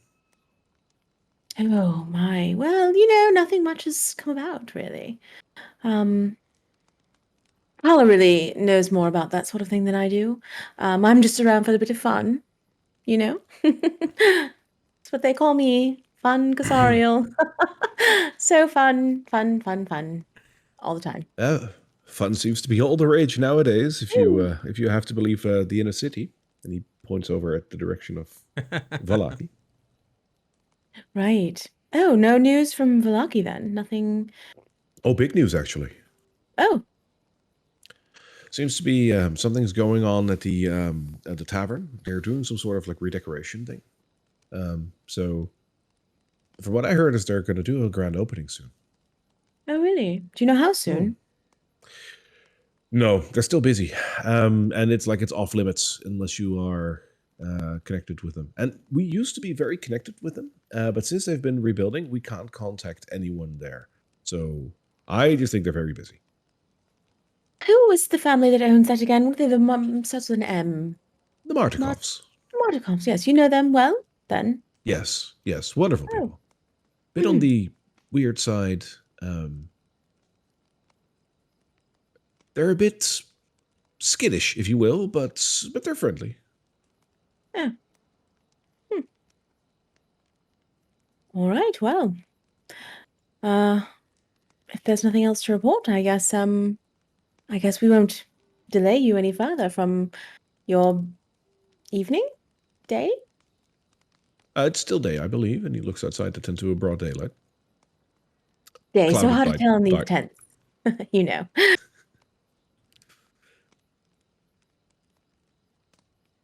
So what are your plans now? Where do you intend on going? You like gonna stick around or? Overlucky, I think. That's always a good idea to go to Valaki. Yes, it's always a good time in Vallaki. That's what I'm good at, remember? And where are you staying, if I may ask? Oh, I hadn't thought of it yet. Do you have a suggestion? No, not really. I mean, I imagine that your and he points at John. Your husband is like he's gonna be with you, right? Oh, that's funny. No, John, we're not married. Oh, No. oh, you didn't take your No. husband with? Oh, okay, that's Wait, oh, no, we're not married. I'm sorry. I didn't mean to. I assumed like a lady of your stature. I mean, obviously. We're also not.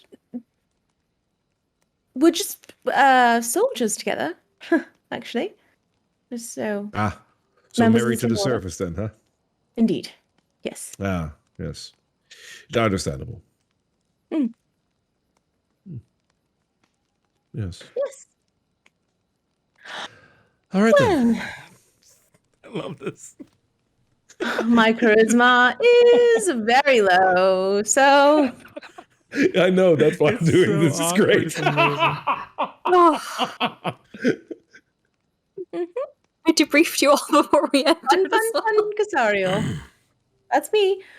I'm gonna just look over at Karla, like kind of like help Help. or John, if either of You- them are. You look happen to over at No. John. You look over at John, and he's like holding out his hands, going, "The spear was this big, huge, huge heart underneath a tree, and I was jabbed it in there. But sadly, the spear got lodged in, so I couldn't take it out. Then I got this staff. Check it out. He's just going through everything with Lungari. So Lungari is looking at you with a look that I could best describe as in between deer in headlights and kid on Christmas morning. It's like you're very captivating, but he doesn't really get the gist of what you're saying. It's just so much information.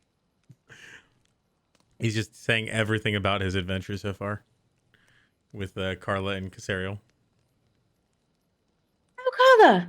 Thank God. Yes, Hi. hello. Hello. Hi.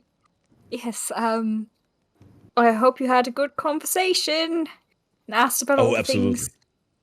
She is such a Lovely. lovely, lovely lady. Isn't she just wonderful? Oh yes. Most. You would steal her away in a heartbeat, right? Oh, if she'd let you. I mean, she is so tough. I've seen Oh, her is that take down so? things like double her size. She's incredible. Oh, I You love know- a tough woman. We were just at a dinner recently. Really Mhm. interesting dinner. And I believe we did see a I know it must sound very presumptuous, but we did see a Vistani there. One of yours wouldn't have happened to have been at like a very big dinner recently.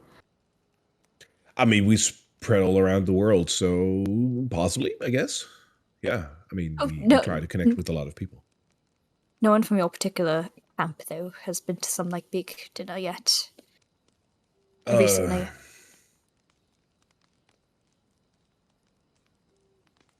Not that I can think. I believe, and he looks over to Aragol. He says, Aragol, you've been to the Burgermeister, right? For like a dinner or something? And Aragol just nods and then goes back to the conversation with the lady next to him. He says, yeah, something with the Burgermeister, I believe. Oh, Yeah. okay. Sorry, it's very presumptuous of me. I'm still getting my bearings in the land. I just wanted to know. I mean, it was the drama and gossip from that. Always good to, have little chats about it. I was just hoping I might catch that face again, but Oh, yeah. well, Well, if not, then- information is as much a weapon as a sword is, so we've started to I get do that. believe so. Now, You have some horses outside, I've noticed. Yes. Do you happen to have any that you might be willing to sell? um, that depends. What would you offer? Well, okay. I have 3 things that are of interest. There would be a mace, very magical mace, that we have no use for, but maybe one of yours would. It provides a sort of special additional feature where if you manage to, get a good hit in, your opponent might just flee, and I'll show off the Mace of Terror a little bit. I also Okay. have some gold. And on top of that, I have Champagne de la Stomp. An intact bottle. Tact bottle. Oh my. Can I see it? I will bring it out and hold it in my hand, and if he tries to look at it, I will make sure the mage hand kind of brings it closer to him, but it'll keep a firm grasp on it. He will take a very short look at the label and instantly recognize that this is indeed a bottle of Champagne de l'Estompe. And he says, if you want to trade that for 3 horses, that is a deal. The done deal. Excellent. Thank you so much. And I'll hold my hand out. Thank you. This is amazing. It's been at least 10 years since I last saw a bottle. Was You that a guys bad own move? 3 horses The now? two of you. The two of you look We were gonna get like really- $1,000 for it or something, wasn't it? I'm just thinking, like, Right? yeah, it's like the Whatever. value of a house. It's like, Mhm. you know, We have a but- house. We need horses. We need to be able to get places quickly. I love you all. We need to get places quickly. We have So been you, dilly-dallying. You have horses now, which does Maybe 2 there is things. a white one outside. It would go well with my dress, don't you think? That is the one you were going to give me, wasn't it, Luvash? That's my horse. Oh. Oh, that is such a sweet gesture on your part, then, isn't it? You knew this. You fucking knew this. There's only one white one. I'm gonna roll the dice for this. Damn it. Good. Ah, no. Okay. I mean, it He is a takes a bottle of champagne glance to at the you. stomp. He takes a glance at Casariel, and for reasons unknown and possibly due to bad dice that should go into dice jail, he is smitten by you for a moment, and he notices how beautiful you look with the white grayish hair that you have, and says, yes, I would agree that that would go well with you. That is fine. So you have 1 white horse and 2 brown horses. Chestnut. I will name it. Sure.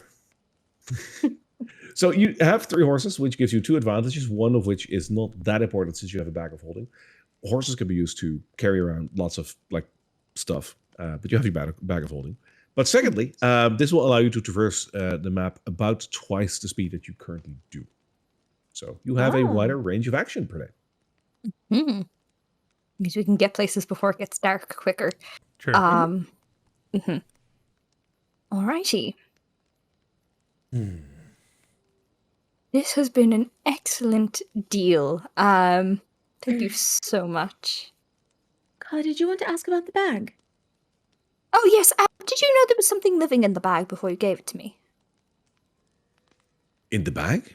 Usually Oh, yes. nothing survives in the bag, I believe. Bagman? It stays eerily quiet. I have a wonderful bit of clothing scraps for you. You hear him?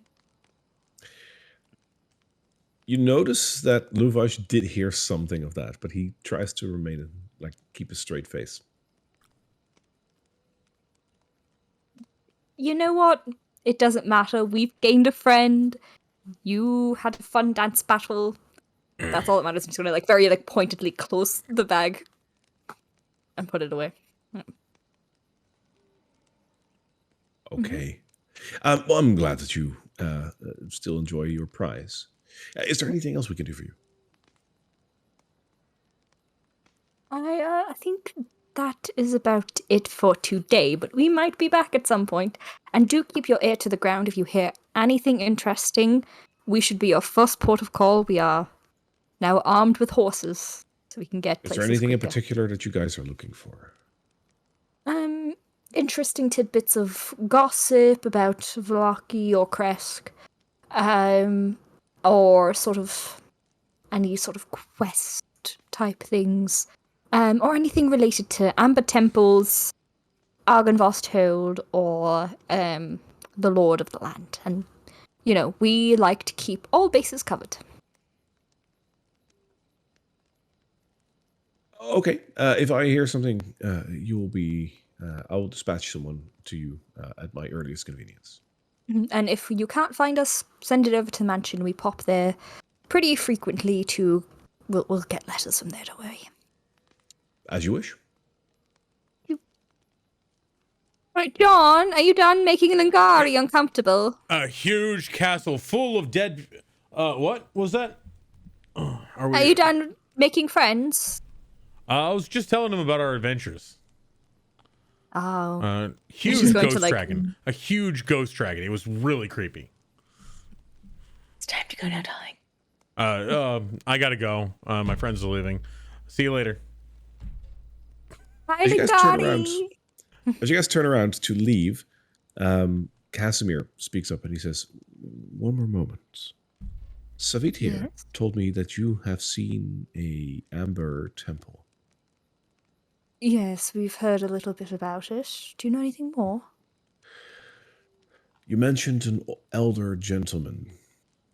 Yes, I have his name. One moment. Exathraxanan? Exanthor. Exanthor, that's the one. You see him look down to the ground again and sigh, and he says, Exathanta, I was afraid of that. Why?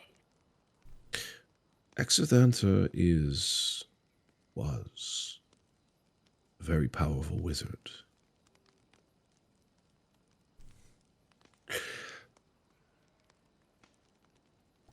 Just beyond the bridge that leads to Vallaki, there is a side path which will lead you to a lake. Near this lake, there is a tower. This tower used to be the place where this grand wizard Exathanta lived. He studied at the Ember Temple, but he had his home away from home in this tower. The tower stands all but abandoned, but still hosts a lot of knowledge about this wizard if you are so inclined to learn more about him. As to the wizard's whereabouts, well, Exathanta lived some 900 years ago. Wow. Wow. Were you alive back then? I was not, but thank you for the compliment. Thank you for this. Do you know what the Amber Temple was in service of?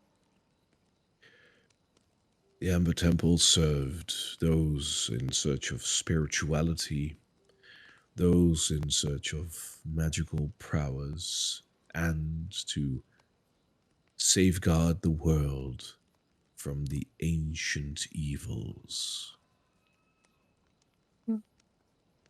I am hopeful you do not wish to learn more of that. There was a real creepy shadow thing down there with like, it looked like it had robe sleeves, but it was actually its skin. It was something like wings. You know anything about that? You have seen Vampire. Vampire. Huh? Vampire, the Lord of Death. Vampire is one of the old gods. Oh God. Vampire is sealed in a tomb underneath the Amber Temple. What happens if someone touches it? Touches what? The tomb.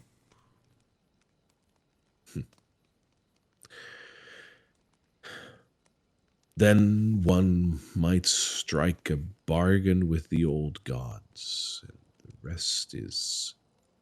And he looks up from the ground and looks you dead in the eye, John. The rest is up to your imagination.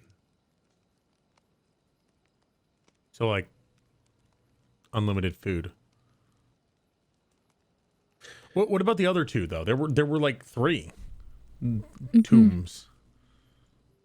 You heard of any other ancients or gods within there? Ooh, are the Morning Lord and that other one in there? I know about the Morning Lord. Do we have any others? Morning Lord needs no protection. Morning Lord has safeguarded these lands for so long and needs no amber tomb to hold him. But in the vaults of the Amber Temple you might find Drizlash, Dalvanar, or Xantras, Savnok, or Tarachimedes, and so many more horrible creatures of the old gods. You would do well not to dwell down there. Who's that? Follow-up question. How do you kill a god? Why would you kill it if it tries to strike a bargain with you in the first place? Tell me, each of you will have a darkest desire, something beyond what a mortal life can give you. Imagine a place that could give you that very wish, to live forever, to be able to strike down your foes with a thought, to be able to talk every language in the world, to be able to make everything turn into gold, to be able to cast every spell imaginable, and so much more. Everyone has a bargain. Everyone has a price that they are willing to accept. This is what the old gods prey on.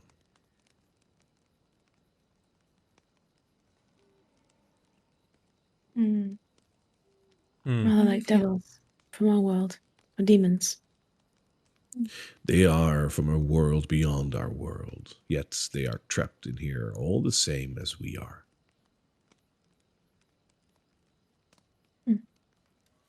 Is it the Amber? It is until it is not.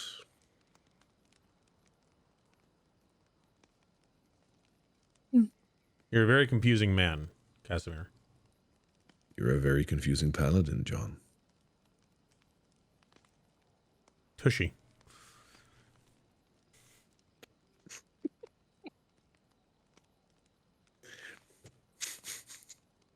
I love you, man.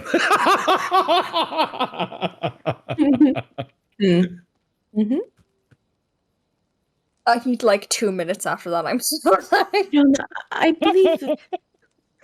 Never mind. Well said, John. Well said, as usual. So eloquent. I'm sorry. Googling. Well, Saloon. It was a pleasure talking to you. Thank you for telling us about all the weird names of people in the Amber Temple. We have to go there. Is the upstairs safe? Why would you need to go there? John turns and points straight at the Vistani guy at the front, or the guy who just gave him the horses. I forget his name. And it says, one of the Vistani told us we had to go down there. Eva. In there. To the Amber Temple? Something about amber doors, and that's the only place that we've heard of. We will keep in mind what you've said. And Karla in John's head will send a message being like, be succinct with your words in case someone is listening. Then we do not want to listen. Caw, she will she will mimic a crow. But I have to be careful. The crows are listening. You see a very concerned face with Casimir, but other than that, he will leave it at that. one last question, I promise, then we will really be. Yes. Have you ever heard of people breaking a deal with these gods?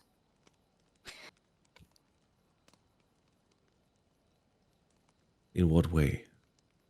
They've set a bargain, but whatever they have set has been able to be broken in some way. It's like a contract, is it not? Or is it set in No. stone? There's no way to do that. It is a gift, not a contract. One simply needs to accept the gift, and that is that.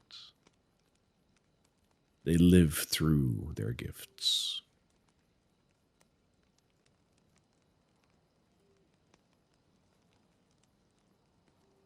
Okay. Creepy. It's not a contract, it's a gift. That makes things more complicated. Thank you for all this information. You are welcome.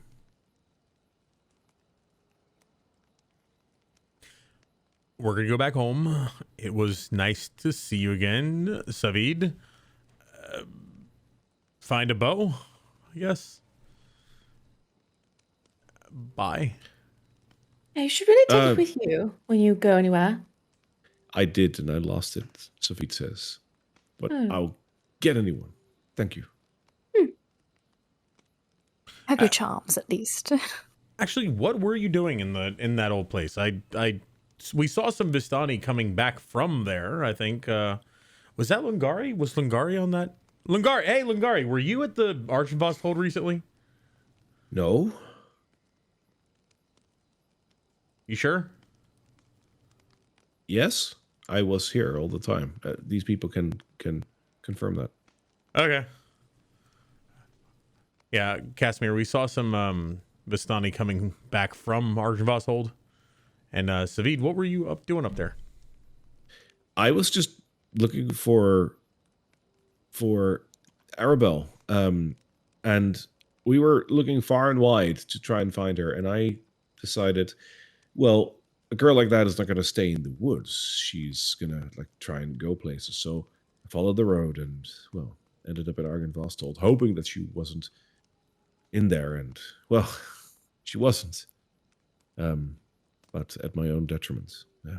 John just It's very foolish of me. narrows his eyes and says, "You wouldn't lie to me, would you?"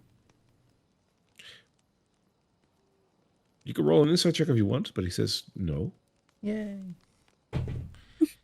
That's what I was hoping to do. With my wonderful +0, I got a 7. Nah, he's not lying to you. He seems to be telling the truth. Savid, you're a good kid. Just don't, get in trouble. He's older than me, Thanks, isn't he? John. He's like way older than me. Yeah, by like a couple of 100 years, John. So You're a good kid. Be careful. World is dangerous out there.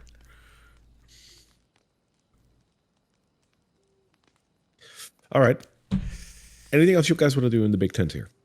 As we turn to leave, I'm just going to look over at Lungari, wait till he notices me, and then give him like a very sinister, like I'm fucking watching you type of a look, and then wave with my hand that's got his ring on it. He will wave back, look at the ring for a second, and then continue to wave back. And you see a twang of something in between jealousy and anger, reserved anger, looking back at you, but nothing more. That's all. As you exit the tent, 3 beautiful horses, one brown and white, and one white horse are waiting for you. Oh, look at that. The hustle always pays off. Why can't I leave? Help, they've trapped me. Just kidding. A payback for stealing Luvash's horse. Stealing. It's her horse now. They gave it to me. All right. You guys want to take off? Yep. Are we heading? Are we heading out, or are we heading back to the house? I say to Karla and Casariel. I mean, we'll get a head start, get to Kresk, I think. With the Your horses, point you should be able to hit Kresk by nightfall, so you can make that from here on out. And we have the wine sorted with them, so then we can just stay in the tavern, maybe find out why that man was fucking keeping dead bodies for, Oh, yes. you know, Daskaloo. And why are we supposed to mention organic to the innkeep? I forget now. That was if we were going to try and get information from him about Daskaloo. Oh, Yeah, he was like a dealer for Daskaloo. So what we're going to find Oh. out is why the fuck he was doing that. And if he's continuing to do that, or if he has any other information. As we walk by the Zintori and Arabelle, what's the situation there? Are the two guards now there? Yeah, and Arabelle is like chatting with the guards, and they're just having like fun. And Zintori is standing there. You know this kind of conversation where there's like three people having a talk, and then every once in a while a topic pops up, and then after like when that conversation sort of dies down, this fourth person chips in like, "Yeah, I know, I've been there too," and then the conversation just jumps to the next topic. That's kind of what's happening here. So Zintori is like the odd one out here. What? All right. Okay. This, I'm so sorry I keep doing this.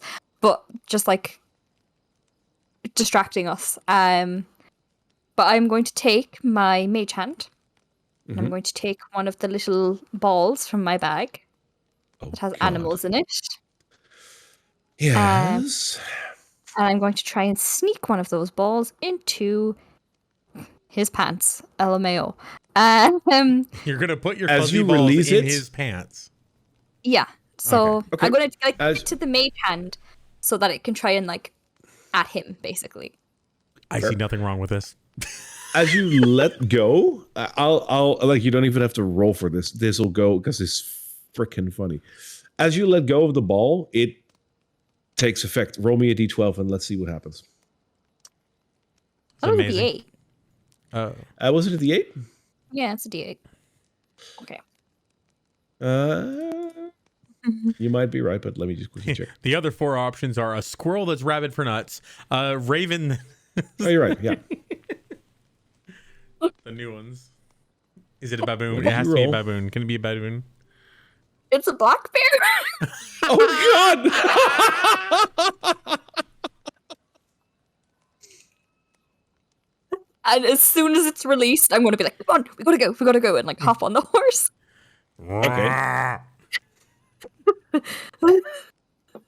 So Luckily, it's friendly, at least. So it's it's friendly to its owner. So wow. as you There's do bears. this black bear bursts out of Zintori's pants, not only causing a ruckus, but also ripping Zintori's pants to shreds. To shreds, you say? This guy is standing. Yeah, this guy doesn't have any pants anymore, and standing there with a black bear behind him, not having a good day. I was hoping the black bear would sort of sit on him. Do you command it to do so? Yep. Stay. Bye, everybody. Yes, I will Done. command it to do so by doing a minor illusion of someone else's voice saying it and riding off on my horse. Yep, that's all I wanted. Absolutely wonderful. I love it. This is why I love you guys. Okay. You take your steeds and you head out to the map. And from there, probably to Kresk. But that we will do after our break. We're going to take our break. Wunderbar. So for those of you on YouTube, we will be back before you can say supercalifragilisticexpialidocious backwards in binary. But for the people on Twitch, we will be back in a couple of minutes. We will take a break, get some drink, and all that. For those of you that are watching us live right now, if you want to chat with us, you totally can. Join us on our Discord. Link should be in the chat. And join the live chat channel. And we will be there in a couple of minutes. So you can ask whatever you want, tell us whatever you want. And after that, we will rejoin to see what our heroes are going to do. We'll see you in a bit. This is a great day. I missed you guys. Hello, everybody. Welcome back. We have taken our break. I hope you did too, in case you were with us live. And of course, on YouTube, you should take your break as well, of course. So, where did we leave off, guys? We Heading just to went Crest. the Vistani. On our Yes, shiny you new went to the, horses. You went My to the Vistani beautiful camp just white below horse. Vallaki. Yes, you got a couple of horses from the Vistani just close to Vallaki, and Casariel bargained for the white horse, which was the horse of the camp leader. And my dice agreed with her, so she got a white horse because, of course, she did. Yeah, well done, Karla, on A, bearing somebody, and B, getting us those horses. Well, like, nice negotiations. Welcome. Absolutely, yeah. So, as I said just before the break, the horses will give you a wider action range, Very and in this case, you will actually be able to reach Kresk just before nightfall. Or wherever you guys want to go. But you guys wanted to go to Kresk, so without further ado, you have just left the camp again, which would leave you over here. Feel free to move wherever you guys want to go to. Okay. We're just heading Off straight to towards Crest, Crest. yeah. Stop Is us there if anything else you anything. guys want to do on the road? It's just straight to Kresk. As we're riding by, can we like notice the path towards the Amber Temple that Casimir was talking about? No, because the path to the Emperor Temple is not here. However, if you... Oh, hang on, don't go too far. If you just take like one little square. There you go. Over here, you notice that there is, as you have seen a couple of times before, there's another crossroad over here. The crossroad over here, you know that if you go towards the west, you will go to Kresk. You've been down this road a couple of times before. You have never been either south or north of this road.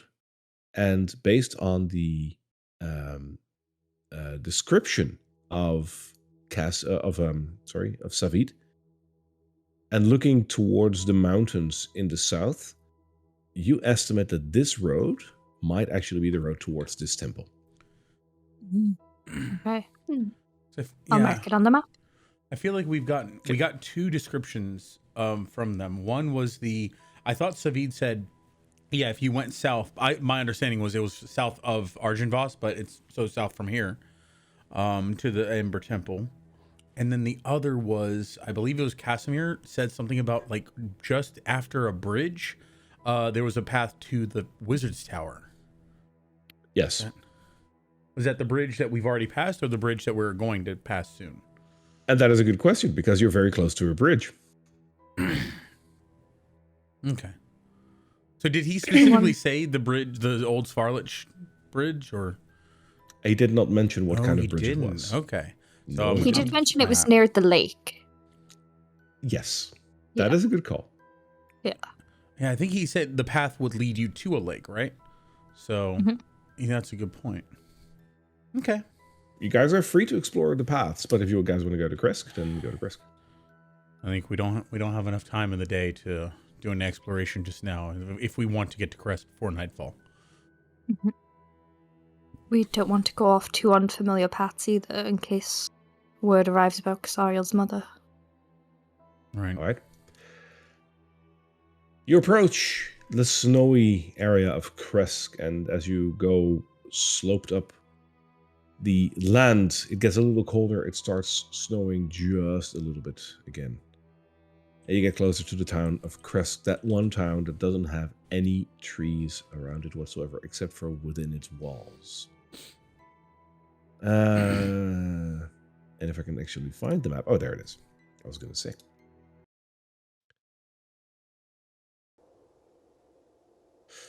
You approach the gate of Kresk, and you notice that there are several guards looking at you as you approach. They halt you and they say, State your business. We are adventurers. We previously talked to your burgomaster. He asked for wine to be sent up. We sent it with a note. There's some murmuring on the wall. A guard is sent away, and after a little while, a familiar face pops up on the ledge of this wall. It is the burgomaster, and he looks at the three of you, and he says, "It is good to see you again. I take it that you were responsible for the delivery of wine that we've received not too long ago." Yes, I believe we also sent a note along with it, though I'm unsure if it arrived with you. It did, but I wanted to make sure. Mm-hmm. A deal is a deal. You are welcome in my town. Please, come on in. And the large wooden beams are removed from the doors, and the large gate is opened for you, the three of you.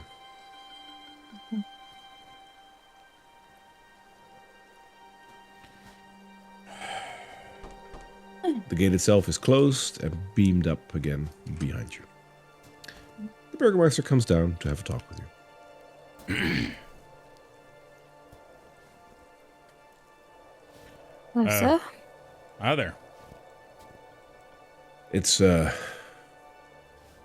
good to see you again. I hope that our previous encounter was but a one-off and that it was deemed a misunderstanding. I understand emotions were high with me as well, I will have to say, and I had to make a decision. I still stand by the decision, but I am glad that through this we can resolve that and talk plainly once more. I agree. Well, passage to your town, we have only a few things we would like to sort of stop by, if that would be amenable with you. One is the tavern. Which would be? Yes. Of course. We'd also, of course, love to visit the, what's the name of the religious buildings that The you Abbey? brought? I think you Would said. The Abbey. I'm sorry. Yes. I just want to be sure I understand. Are we welcome here? Yes, you are. And he looks around him and then lowers his voice a little bit and leans into the three of you. He says, "Honestly, you have been welcome since the day you've come here, but there are rules in place that I have to abide by as well. Something happened, and by the rules of our town, we have to make sure that nothing happens out of the ordinary to preserve ourselves. But I struck a deal with you. You have honored your deal, and I will honor mine. From a personal note, I am happy that you're back." Do we get paid for the wine, or? A payment was being allowed back in. Oh. Yes. He Well, said good. we were welcome. Do we need to never tell mind. you everywhere we're going? Do you need a list Or of where do we we have free- intend to go, or are we welcome to walk about freely? You can walk about freely, but if you have any questions, I am welcome. I'm here to help you. Do you have any other big hats like that? Thank you. Like the one I'm wearing? Yes. I guess I have a spare. Why would you ask that? It's good cold sir? here, and I don't have a helmet. He Give wants me a your persuasion check, John. Oh. Karla is going to be like, and his hair as well. You wouldn't want that to get cold, and I'm going got to a try and give you 21. bardic inspiration I with got that. Oh. You're kidding me. I got 17 Okay. plus 4, 21. Oh, My good friend John, you have a Davy Crockett hat. incredible. Oh, tell me I have it. Oh, no. I have a beautiful steed outside that I shouldn't want to get too cold. Are there stables where it would be comfortable? Absolutely. Well, we don't have stables per se, but we do have troughs with food and drink for the horses. Near But it's a the rather exceptional horse, you know. It's white. John. Go on. Mm-hmm. d- I'm gonna Yes? wait as I believe that the burger master might be compelled to give John his hat. Is that what you said? I think he had an extra. The Burgermaster has relieved himself of his hat and will go and get a new one while he's getting a little colder. And Oh, John that is is warmer. very the hat off nice that of poor you. man's head. Sorry. That's beautiful. You are most kind. Thank you. Consider everything. Oh God.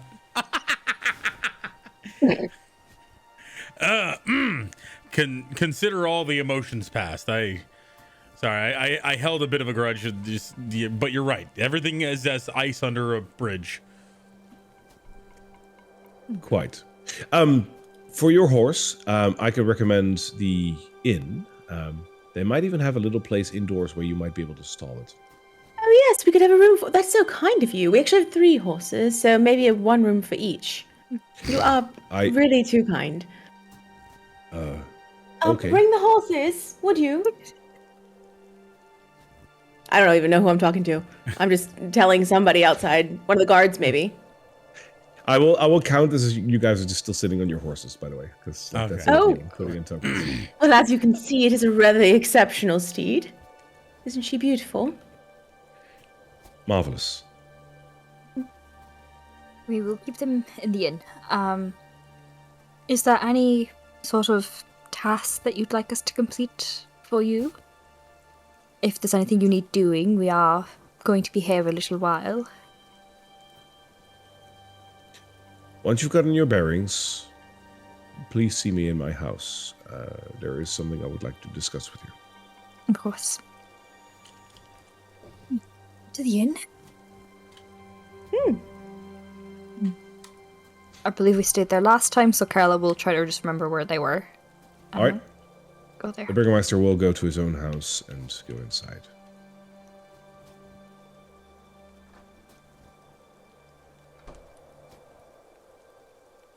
And I will take the horses with you, with us for that.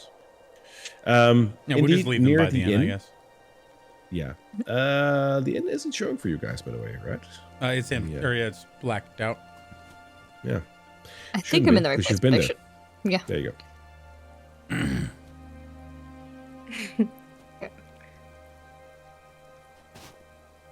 Do you have a name for your horse, Casariel?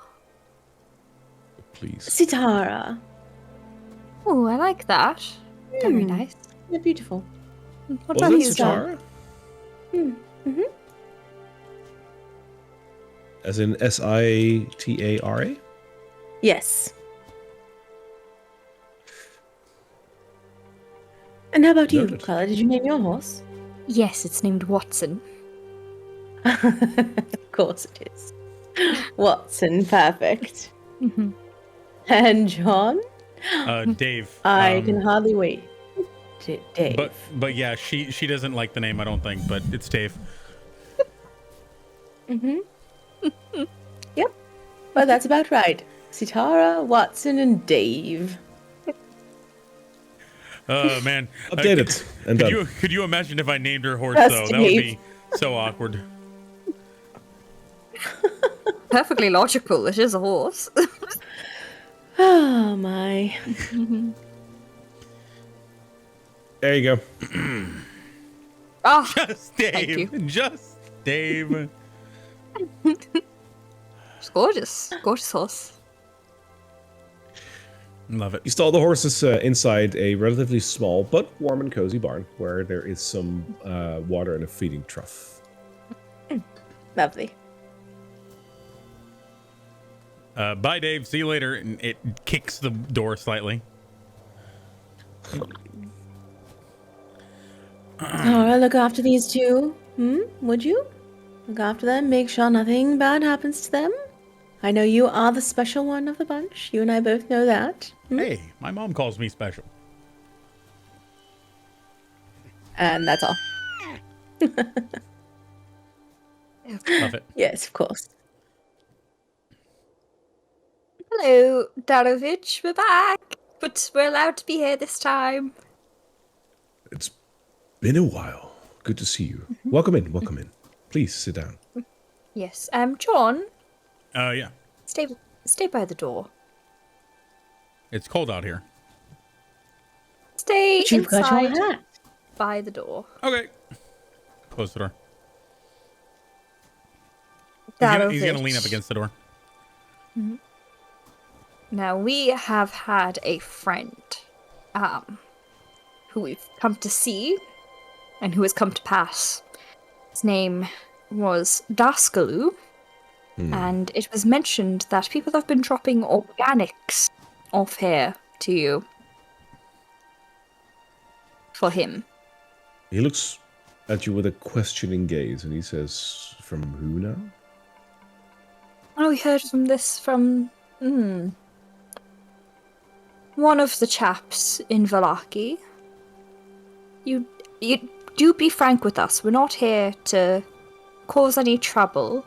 And as she's kind of saying not to cause any trouble, she's kind of charming him to try and evoke sort of a more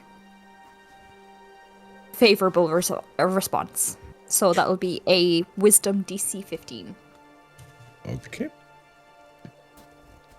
It's a natural one. As you see sort of her eyes go purple as she's saying, like, you can be honest, we're not here to cause any trouble. Her eyes flash purple and his do too, as he sort of brought into that sort of influence and sphere. All of it's on the table. His eyes turn pretty somber, but he says, I was a wolf hunter. I even hunted werewolves. Oh. Surely you know the history of our town, right? No. We're new here. Tell us the history. There's a reason why everything is kept within the confinements, the walls of Kresk. The outside world is dangerous, and one might think that pertains to the lord of this land, but there are other things that are more practical in terms of danger, if you will. Word has it that a clan of werewolves is relatively nearby, and that anyone who ventures out of this city will not make it very far. There are stories of a werewolf clan that live in a cave north of here, in the mountains. There is an old hunter that I knew that lives in a cabin near there. His name is Skenis. And he told me once of this clan and this secret den. And back then, when I was still a young man, I climbed this mountain. I wanted to hunt these beasts that have been plaguing our town. When I attacked, a werewolf took my leg, and he points at his wooden leg that he has. My. I managed to escape and crawl back to Kresk, and not long after, my dear wife and my daughter, who were on their way to Valaki, got beset on by werewolves. They did not survive, and I feel I suffer a great burden, for I'm not sure if my wife and my child were killed because of me. I had hunted werewolves and wolves for all my life, and I don't know if that had anything to do with it, and now I am too old and too weak to hunt them down. I started this inn in lieu of doing anything else, and through that I tried to share my knowledge of Barovia from my hunting travels and make dealings with people around me, but this doctor, you said, I never heard of. I'm sorry. I'm not sure that I can help you with that. People weren't giving you bags to pass off to the doctor. Organics. What do I need to, like, I know, but Is Oh, there what kind another of in here? no. The town is usually very skeptical of outsiders, as you might have noticed. I run the only inn, and it's relatively small, if you can see that. oh, I'm so sorry then. I believe I must have. We heard a rumor about you. You do know that there are some foul things going about. Well, what kind of organics are we talking about? Maybe I can help you. I think it's best if this was left as a rumor. But that is interesting. I hope it's Werewolves. not body parts or bodies. Whatever would make you think that? That is a stretch. He From was a organics herbalist. to body parts. Looking for herbs and sort of more unattainable items wouldn't be particularly favourable among the communities in Barovia. So as long as you're not dealing with him, you've got no connection to him, there's no trouble, there's no problem. I'm very sorry about your wife and child. Oh, thank It's a you. horrible thing to happen. Herb-wise, I know how to make a good stew, so I know my herbs from like my travels. But beyond that, my skill is very meager. Yes, so we would like 3 rooms. A room for 3 people. All right. We'll go for a night. You can. The beds go for 1 gold a piece, but for 5 gold, you have the entire house to yourself, whichever you want. I'll take that, and you can take 5 gold from my pocket. Wonderful. Would you prefer me to stay here so I can get you like a hot meal and everything, or would you prefer me to leave? Hot meal, ale, all that, we'll take it. Oh, and there, we do have 3 horses in the stables. Don't suppose you I have. can look after them. Excellent. What do you feed horses around here? Oats? We do try to grow some vegetables and wheat. We have very little of it, but we can grow some. Part of that will go to the horses, yes. Oh, excellent. All right. As long as it's good, they are very special horses. Yes, unfortunately, we don't have any apples. Like I heard, that's very good for horses, but we Would do you have get some apples, by the way? I don't think we have any apples nearby. The entirety of Barovia, or just by Kresk? Now that I think of it, I don't think I have seen an apple for the longest time, so I don't think in the entirety of Barovia, no. Wow. Most fresh fruits are not grown here. Interesting. Alright then. All right. Best feed for the horses, nice and warm, and we will take a stew and ale, or whatever you have on But tap. of course, I have that, and he prepares that for you. Well, we'll take that and head into the room. Get yourself situated for a moment. Yes, and I can, if we're going to have a little chat, I can put up the hut in the room as well. It'll be excellent, yeah. Will you include Darovich in that? I would exclude everyone but us 3. Okay. Yeah. Yeah, I mean, you can technically do that. Sure. Presumably after he gives us all of our stuff, we'll just tell him, like, we would like some alone time or whatever. No. And then And he'll put be up the fine with hut. that. Yep. Make things nice and easy. Darovich, where is the abbey? We've been told several times about an abbey that you all have in town. Is it nearby? You mean the abbey up? Yes, it's up the hill. You should see it when you approach the town, and you should have seen it if you approach the town. It's like you can't miss this. It's if you approach the town, it's like a walled off town, which part of the town has a hill in it, and on that hill is a. It doesn't look like a fortress, but it's almost a mansion / mini castle. So it doesn't look like a monastery per se, but it definitely looks like a grandeur building up on top of a hill. And you can see the path of the path going downwards along the hill, like going zigzaggy down, where the basis of it is inside the town. No, we'll check that out in the morning, for sure, because it is nighttime at the moment. Yep. All right. Lots of traveling. What's up? Ready to chat?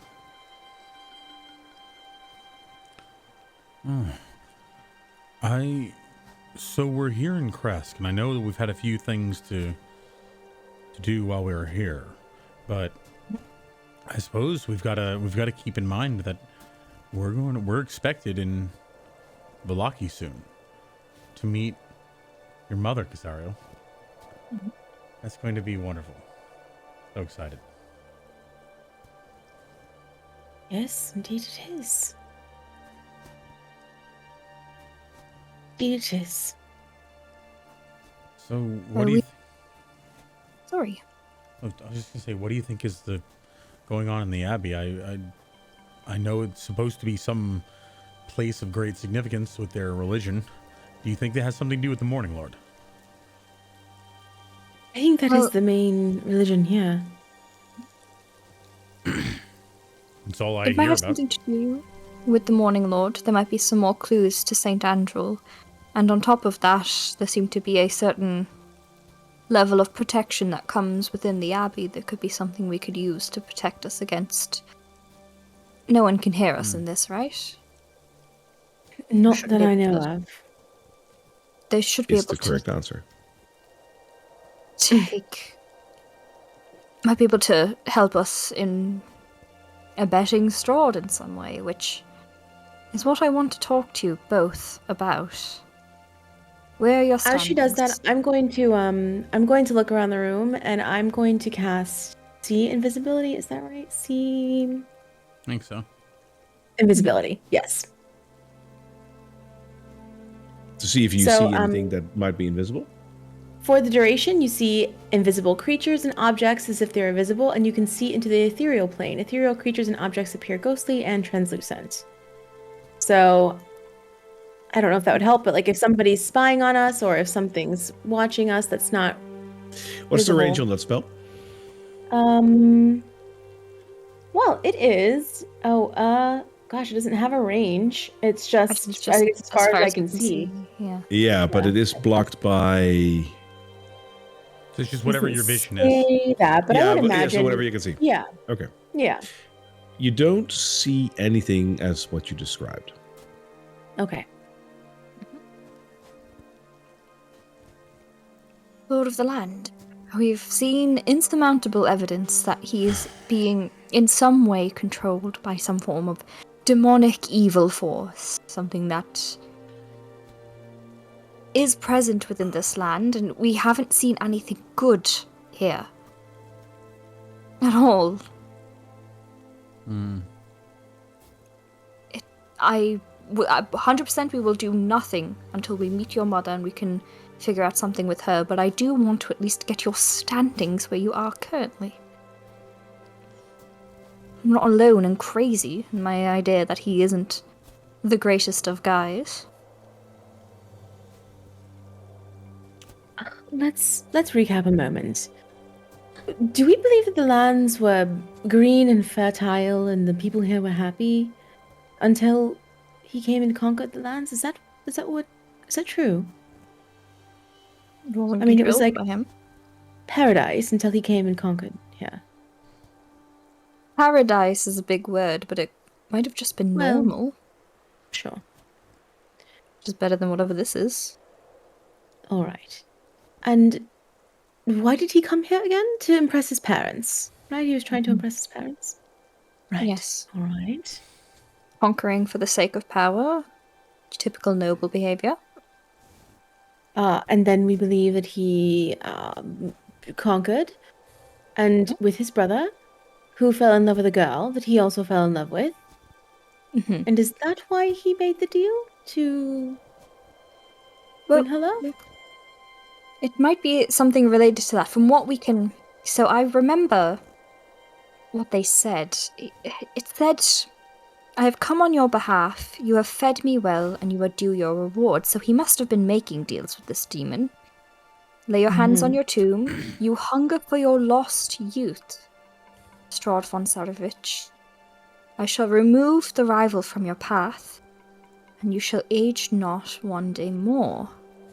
So I believe there's two parts to this. I do believe he did want Tatiana's heart, but I do also believe he wanted eternal life. Oh, to live eternally with her, perhaps. Mm.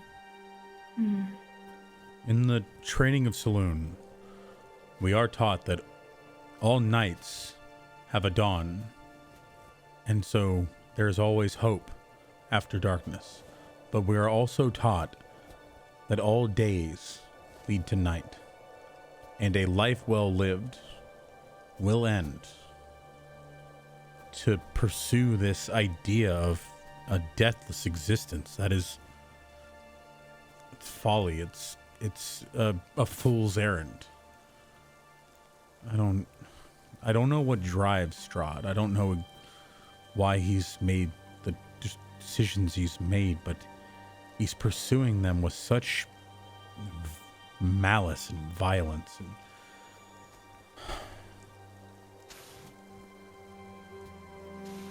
what strikes me is the agents of good in this land, the priest at the Temple of Saint Angel, those in Argent-Vosthold, even Sir Lingervich, all of them are either given up on the world, given up on their ideals, or just content with staying where they are and holding themselves close, or in the case of Sir Lingervich, deluded to believe that they are up maintaining something that is long past. This place seems devoid of hope entirely. It weighs on me.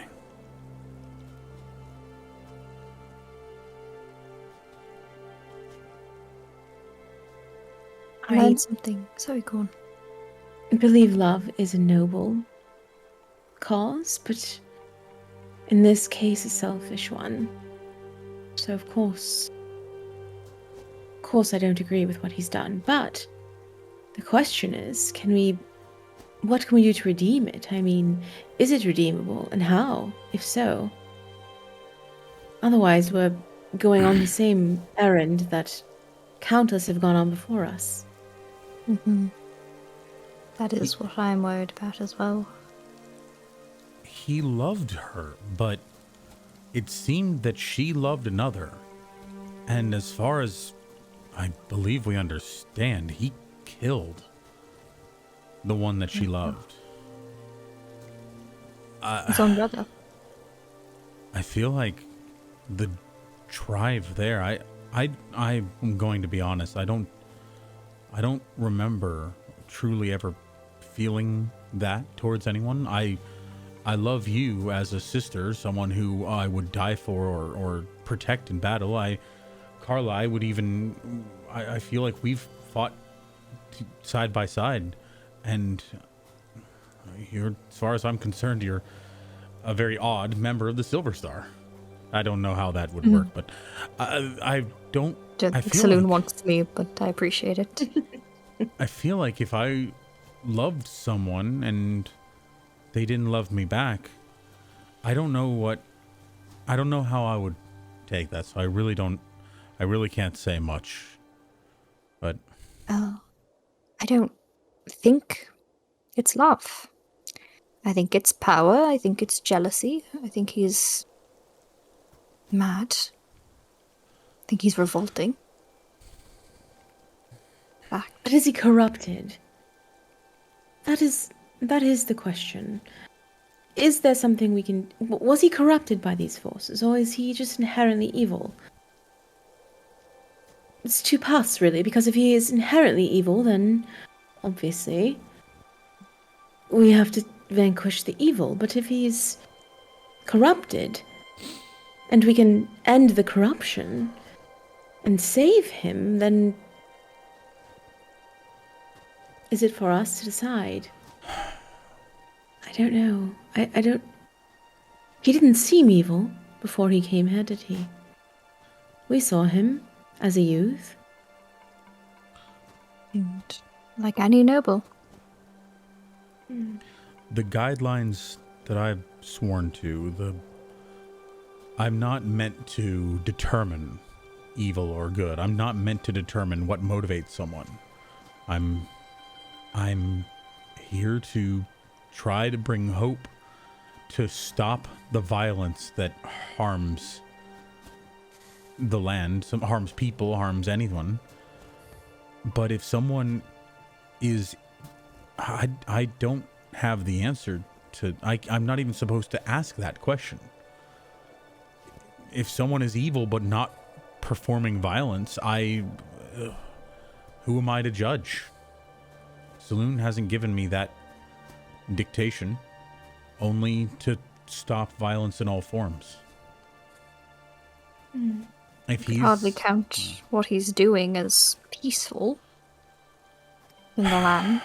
Violence comes in many forms. It includes oppressing people. It includes taking people for his own gain. People have fought on the castle, and I don't think, it's still safe because he was peacefully telling them to go away. You might not have seen it directly with your own eyes, but the implications are everywhere. Whatever he is doing, and I don't believe that it is just his doing now, with the idea of a god being in play, particularly one evil enough to do what it did. And give him what he has now. And the question is, I think no matter what, we will have to break whatever hold that god has on him. Some way or another, in order to break whatever hold it has on this land.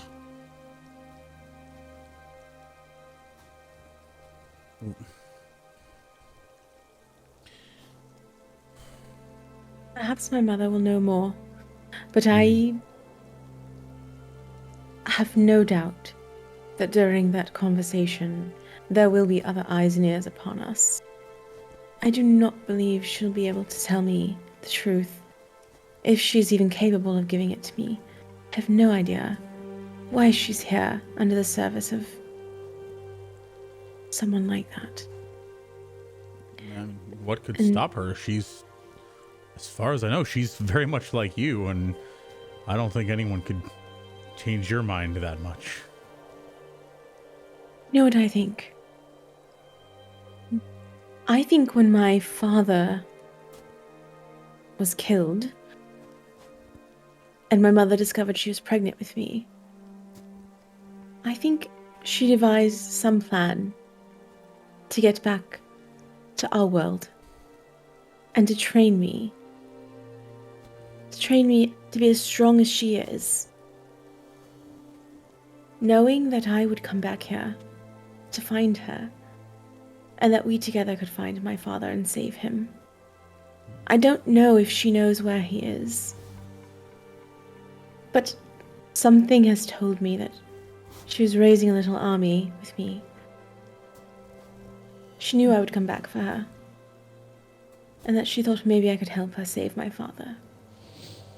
Now, what happened between that, I don't know. But I know my mother's good. I don't know if she's good now, or if she can help the deeds that she's doing. But she was good. And good is worth saving, even if they've done quite a lot of bad.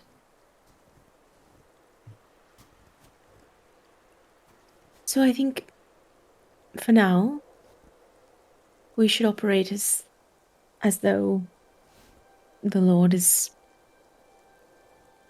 not good. But if we should find a way to save him, if it's possible, then we should. I'll do what I can to stop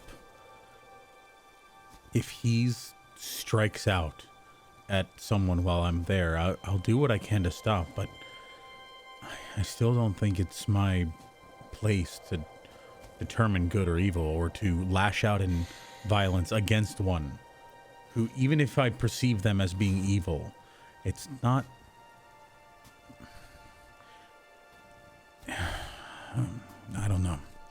But yeah, you've given me a lot to think about.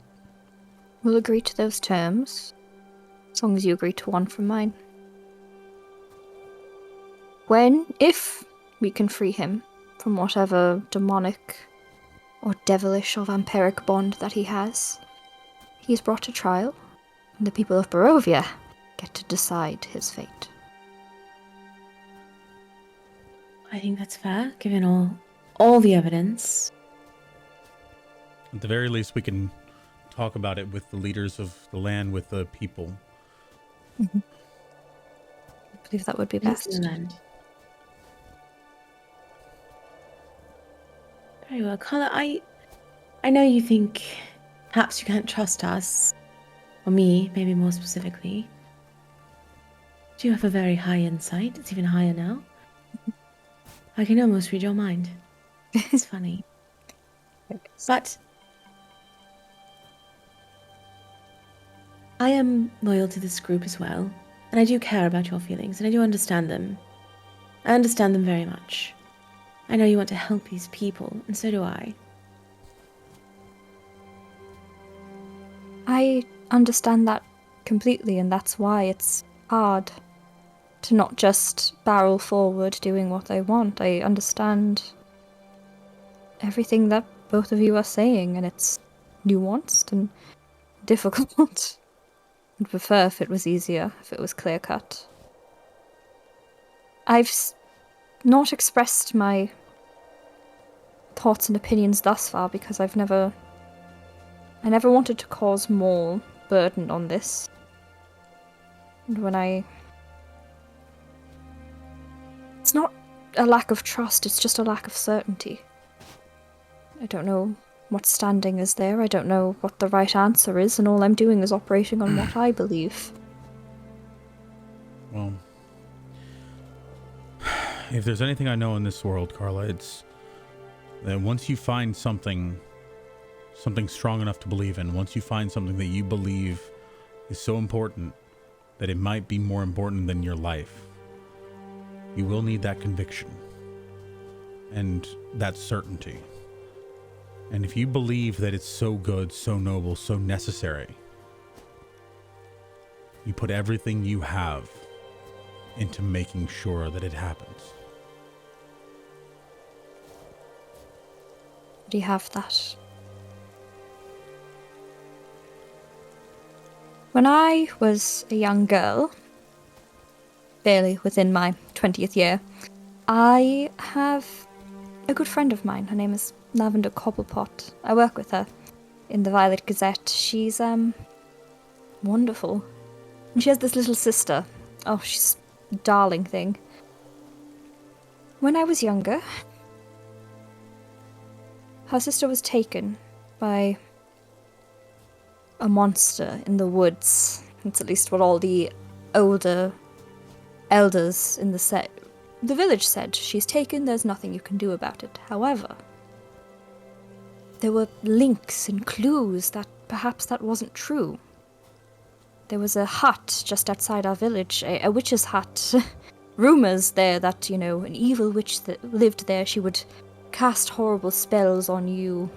I've always wanted to explore it, but I never really had the guts to until Lavender's sister went missing. Lavender tried all around town, kept trying to get people to go with her, and no one did. So I agreed because she was my best friend, and I had a hunch, and I did some digging, and I found out that the witch actually had a name. And she disappeared around the same time that a monster that used to stalk the village disappeared. I put two and two together and figured they could be linked, and we went, and we found her sister.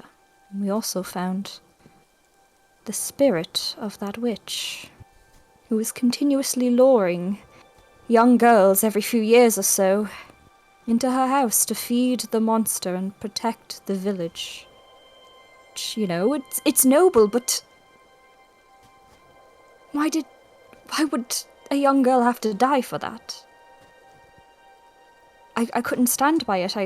It also sparked, of course, the innate fascination with the beyond, the spirits, the fact that they have so much agency within our world, even though they're past. But it also sparked a great deal of trepidation within me for stories similar to that. And with Irina, I feel the same. With Strahd, I don't see him as a man. I don't see him as a person. I see him as that great monster that these girls get sacrificed off to. So I find it hard to sympathize. I find it hard to want to save him. I have that righteousness within me that you say, something that I would die for, a cause, a hill to die on, if you will. But maybe it's worth reevaluating, having nuance. I guess, let me ask you one last question, and then it's pretty late. I might go to sleep. If you found that the way to save that person, whoever it is, be it Irina or Lavender's sister, involved the potential harm to many others. I'm not talking about you. I understand that. I would die for something that I truly believed in. But if it meant the possible sacrifice of others to right a wrong,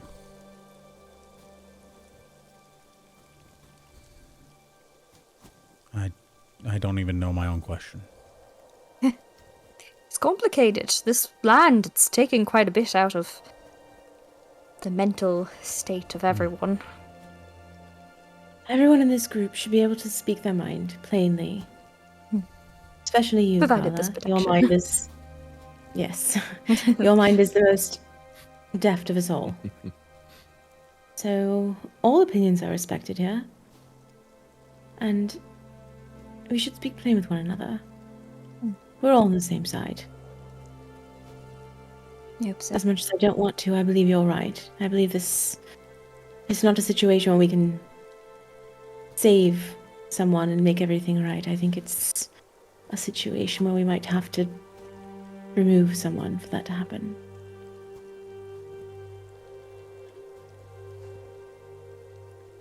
it's unfortunate that we are where we're at, where we still need more information on how to do that.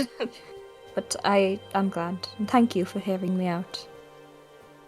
Oh, before you go to sleep, John, sorry, don't let us keep you up, but the wizard that we saw, that was the wizard of legend that Madame Eva spoke of. Do you not think so?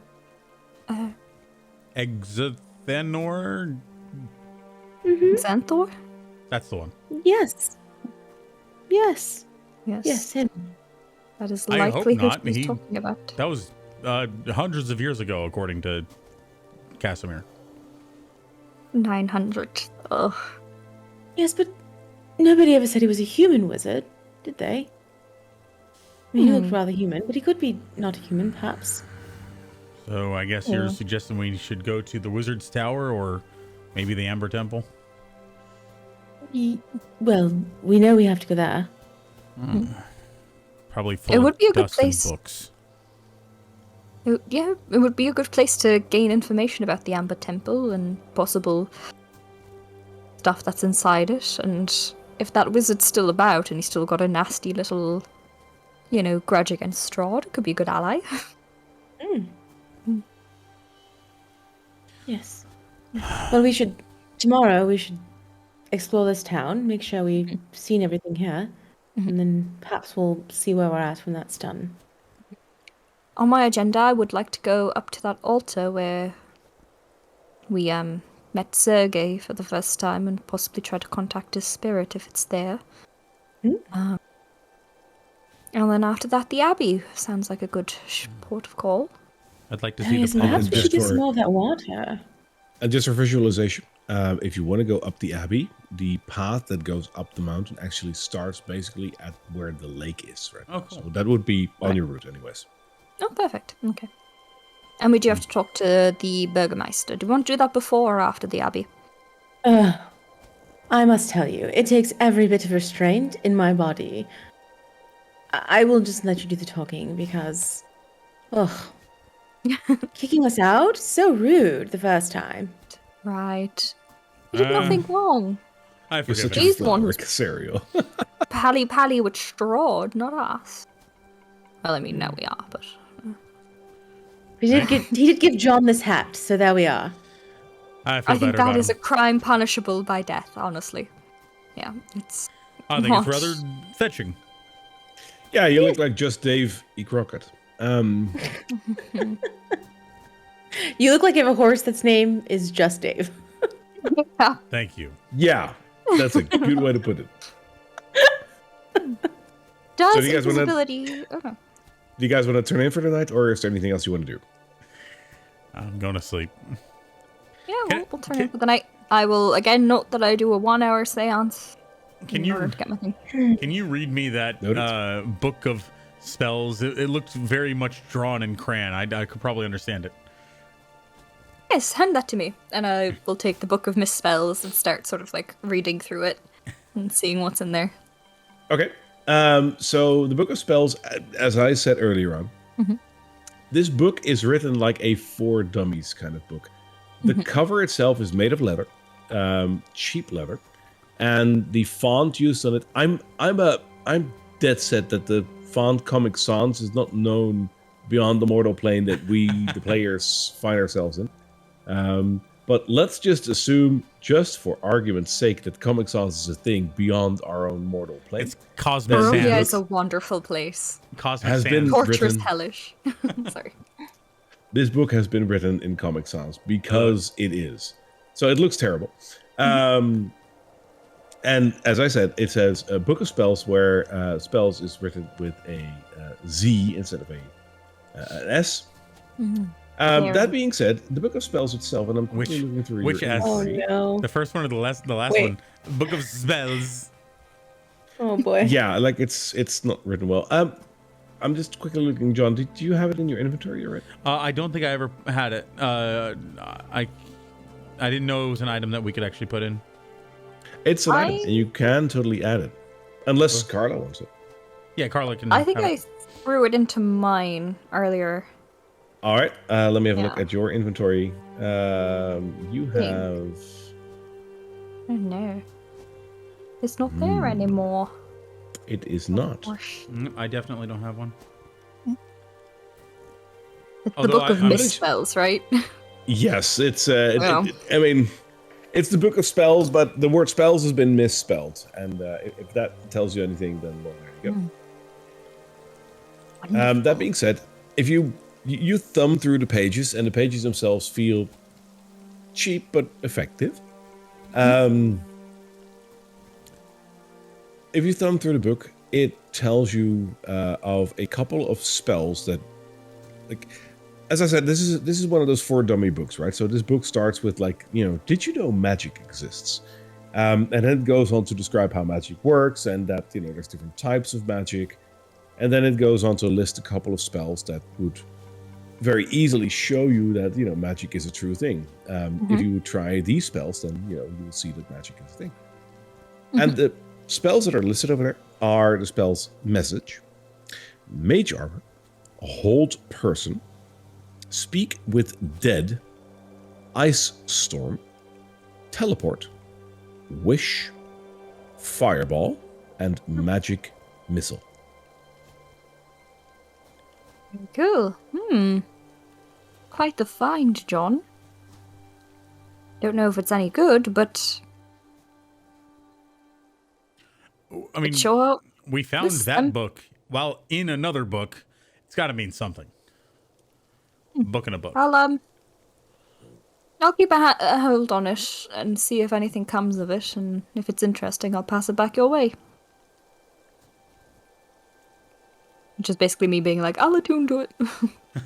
So I'll like Love read it for a portion of the night to try and attune to it a little bit. Fair enough. What does John do with his hat while he's sleeping? He's gonna put it on like the headboard, basically. He like hanging on the headboard. It's pretty hot inside, I imagine. Hot is stretching Warm. it, but it's nice and cozy over here. Yeah. So it's not like he's gonna get hot with that on.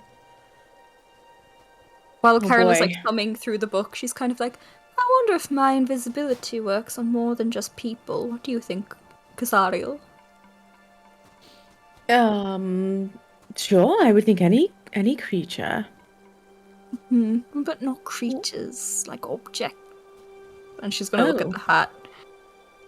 Oh. Do you know what I was thinking? I wonder how cold it is outside. Yeah. Yeah. How cold is it? John, are you sleepy? Are you going to go to sleep soon? All right, great. Yeah. I'm gonna take the hat out to my sweet horse Sitara, along with a blanket. If not an extra blanket, then I will take one of my blankets out to Sitara, along with John's nice, beautiful new hat. Okay. I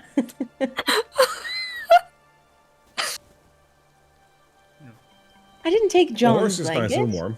It smells like a horse. There you are, sweetheart. And you've got a hat, and I'll even share the blanket with the other horses, get them all snuggly in there. And then I'll come back in and go to sleep. Karla, I will add that if you are thumbing through this book to just like try and read up a little bit on these spells, because like you are a bard, so you're well versed in magic, but your magic is also very like tunnel vision sounds negative, but like as a bard you have your focus of like kind of spells, right, that you know. This book opens your interest potentially to a wider spectrum of magic. Like there's more to it than just what you know. While you are reading, you will learn about the spell message, which is basically a way to communicate to someone to send a message to them telepathically.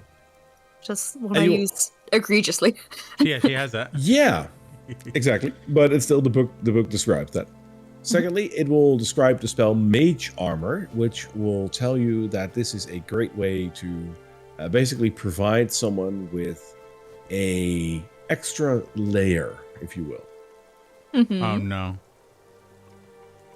Can I test out one of the spells if they're like... Feel free. Yeah, hearing that, I'm just kind of like, I wonder if I could... Maybe.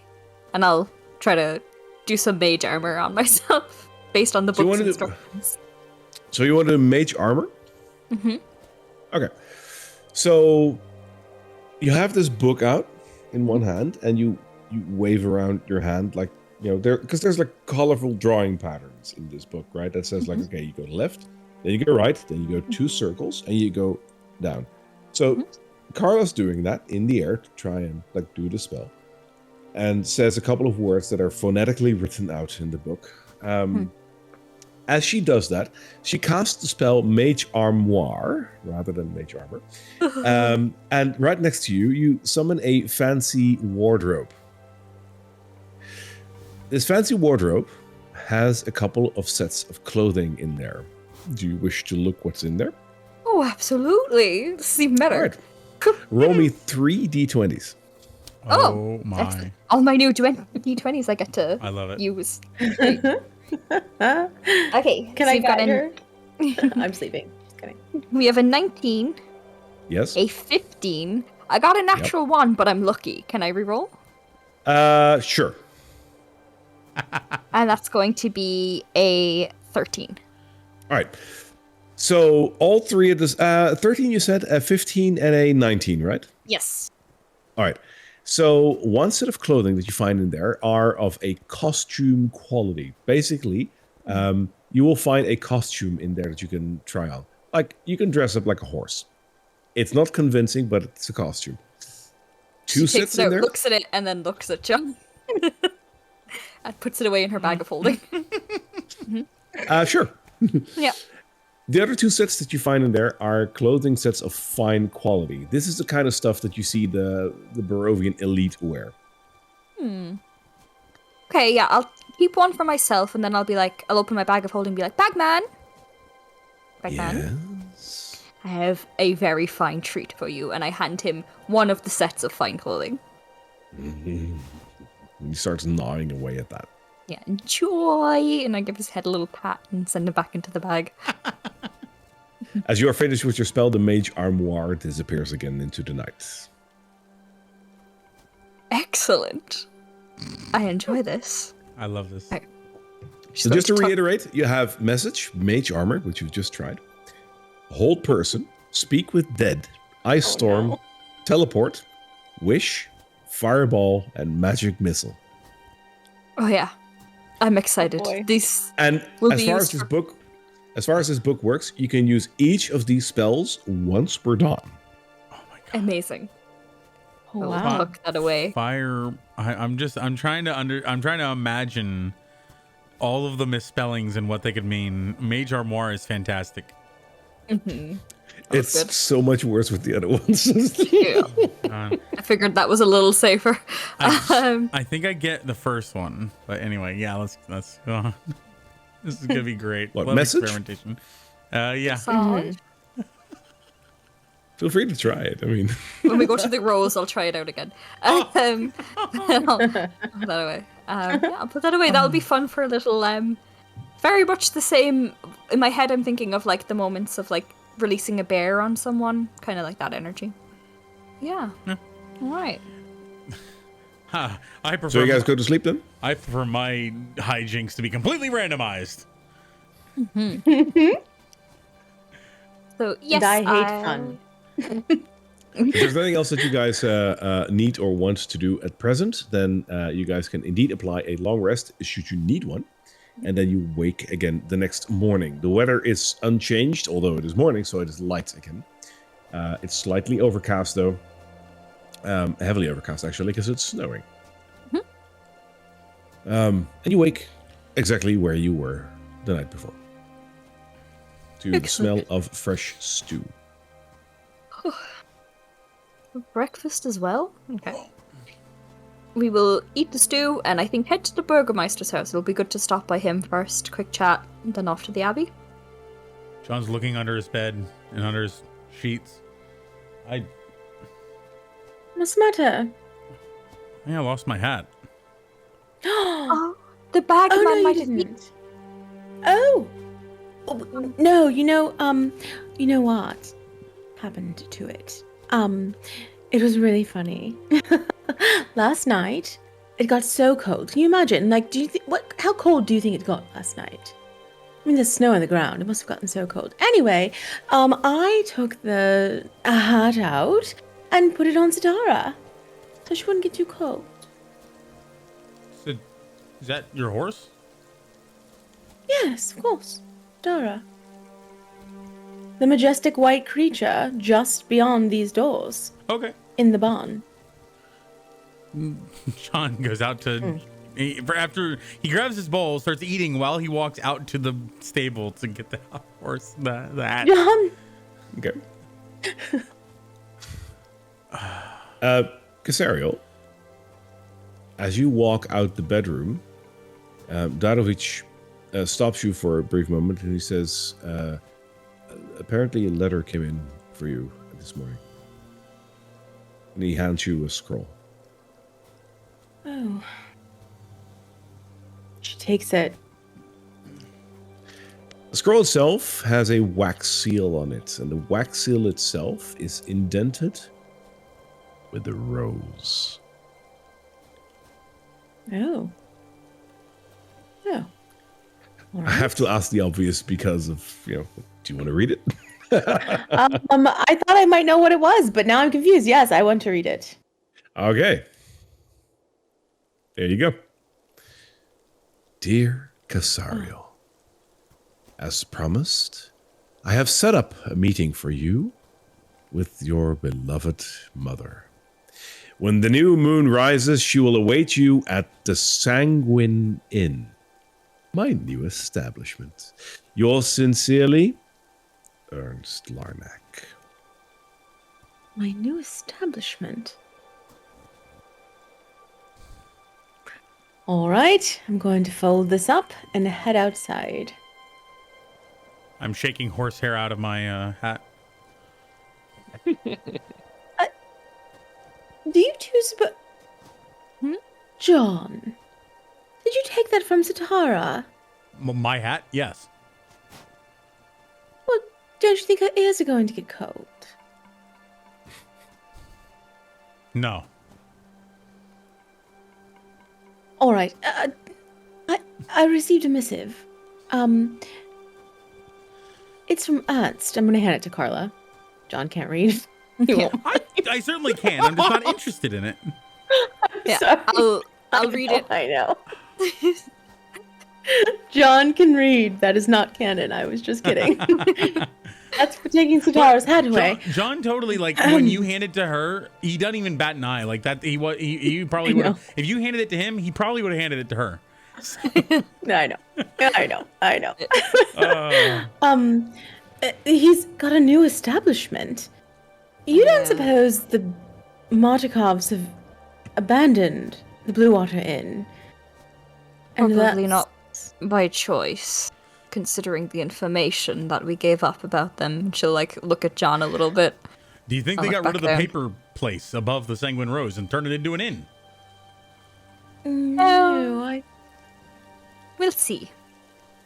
I'm sure we'll find out straight away. I mean, all they did there was print posters for their stupid whatever they do every week. John, it was a front for the brothel downstairs. Right, so maybe now it's a... Wait, brothel? I thought it was a bathhouse. No, it was a brothel. Well, I mean, there are baths there, but, you know, the women that are there, you pay them to give you baths. I can give myself a bath, though. I would have to pay someone for it. Well, some people. Like Some people the are company lazy, of others. I get it. In the... That's very odd. Anyway. You see, Karla, why I try, but it's sort of... It just makes no sense. Anyway... I found it No, easier it to doesn't. get, like, on his level, like, telling him the crows are listening as opposed to trying to explain what scrying is. It's way easier. Well, listen, now the crows were listening. That happened. Just the way we can actually have a conversation in front of him, and he's actually got no idea what we're talking about right now. What do you mean? He's so gorgeous, though. He's very pretty. Very He is. pretty He's man. beautiful and strong. So strong. Yeah. I have been called a pretty girl. Yes. Anyways, your mother. Yes, the new moon, it says. What are we currently at now? Do you know? Waxing gibbous. I feel like we would definitely know that. So how many days would that be? Waxing what? Waxing gibbous. It's one of the phases of the moon. I don't know which one it is, but I just feel like John would just immediately... John and Casariel both know, like you said. Yeah. Ah, yes, the waxing gibbous. Where are we at in terms Absolutely. of the moon at the current almighty DM in the sky? It is currently day, so it's hard to tell, but I would imagine, especially Casariel, to be keeping track of this. I would say 2 to 3 days-ish before a new moon. Ooh, well, it takes about a day to get to Valaki. So... With a horse? Does it? Yeah, with the horse, yeah. Oh. Yeah. All right. It's Right. far out. It takes about a day to get there, so it... With a we would white be- horse, though? I imagine your horse is very fast, but my dear Watson is not. Dave's Alright. pretty slow. She Fair travels... I'm pretty heavy. Wait. You called your horse just Dave and it's a she? Yeah. You missed that the first time? Yeah. Oh, God. That totally flew by me. I love you. That's great. Yeah. She didn't like it much, but yeah. That's her name. He's got a horse named Dave. And it's a girl. So, Perfect. our travel plans would depend on whether or not you want to be extra prepared, so we can go tomorrow, be there a day before the new moon, and scout out sort of Velaki, or we could go sort of the day, dayish of. Well, let's explore this place. Yeah. Try to get it all done in the day, and then we'll see where we're at the end of the night. I mean, I've Sounds been to a few abbeys back at home in Neverwinter, and it's mostly just like a school for like the nuns will run a school, maybe some prayer areas. It's nothing big back home, so it's a nice Very hard to establishment. take you seriously in that hat, John. It's cold out here. It's just very hard to take you seriously. That's all I'm saying. Check this out. And he undoes a fastening, and if I could do it, that'd be great. There we go. Oh, we're really looking. Wow. Oh, wow. My ears are perfectly. You know what we should toasty. do? We should have someone put the insignia of our illustrious organization on that hat for you, and then you won't need to wear your circlet anymore. You could just wear the hat. Let's not get crazy. Yes, because that would be the crazy part of all this, indeed. Thank you, Karla. All right. So should we start? Are we going to start with the Burgermeister. Abbey, or should we? Yes. Burgermeister just get follow whatever Karla. information he needs, and then we'll go to the Abbey. All right. Yeah. I'll hail down like a guard that's on patrol and be like, could you point us in the direction of the Burgermeister's house? And he will point you back to the big house that is in the south part of town. As you're walking there, Karla, you have a very keen sense of you do. As you're walking around, you do notice that there is another building that is towards the northwest of this area that has a sign out. You didn't read the sign because it's too far away, but you did notice that there is a rather large building that has a sign. It's the one in the upper corner, the upper right corner. And we have to head back to the Abbey and have a look. But yeah, I'll pop up to the Burgermeister's house and give like a polite knock on his door.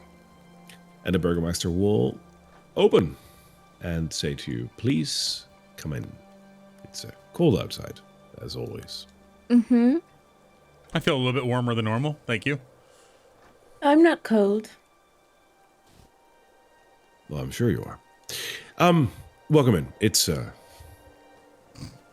much, but it's home. What can I help you with?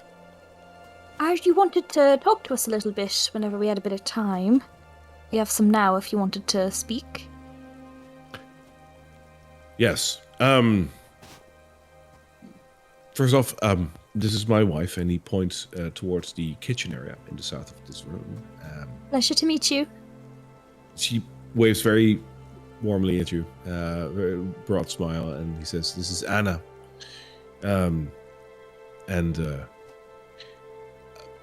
The discussion I wanted to have with you is slightly more private. Not that she can't know, but it's. I think I'd better show you, he says. And as he says that, he proceeds to walk towards a door over here, and he goes through that. Karla indicates for the other two to follow, and she'll go. You walk through a very small but cozy bedroom, out into the backyard of his house. Oh,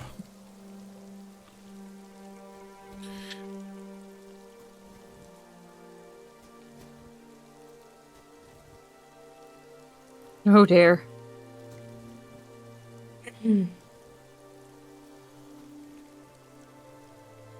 Oh no.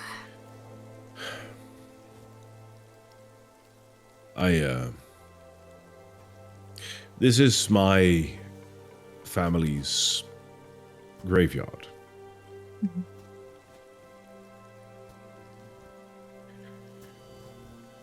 I have a bit of a problem. And he points towards the grave that is next to him. As you might notice, the grave over there is unearthed. Who originally was meant to be lying here? My daughter, Alana, was buried here. So sorry for your loss. Thank you. Yes, my daughter died way too early, but can I, and he lowers his voice as he says this, can I trust on your complete confidence in this? Absolutely. We try to keep this village as safe as we can. There's a lot of forces that we like to keep outside. There are certain creatures that we prefer not to have within our walls. Mm. But as much as we might try, something or someone is unearthing graves around our town and stealing the corpses. My daughter was its most recent victim, and it's starting to raise an alarm across the village, and I want this solved. Not just for the sanctity of the buried bodies, but also to not raise any more alarm. These people have been through enough. Awesome. How recently did this happen? Not 5 nights ago. Nights ago. Okay. Are you okay if I do a little bit of investigating around here to try and see? This is one of the reasons why I'm bringing you in. I'm not sure what is happening, but I fear necromancy or even worse, and I have no skill in determining that. Understand. If you have any way to contact the dead or see if any magic was at play here, I don't know, but if you do, I would be in your debt. So please, and he steps back a little bit. Feel free. So, the first thing Karla's going to do is she's going to do like a full investigation of the grave and sort of the graves around it, looking for tracks, markings, indications of whether or not it's been dug up or something's arisen, you know, that kind of thing. She's really giving it like a good, thorough like look down for any clues possible, all around the area as well as there. Give me an investigation first. That is going to be a 22. Okay. The grave that has been unearthed over here looks, by all accounts, to have been dug up by a shovel. And I don't see track marks or anything like that that would indicate.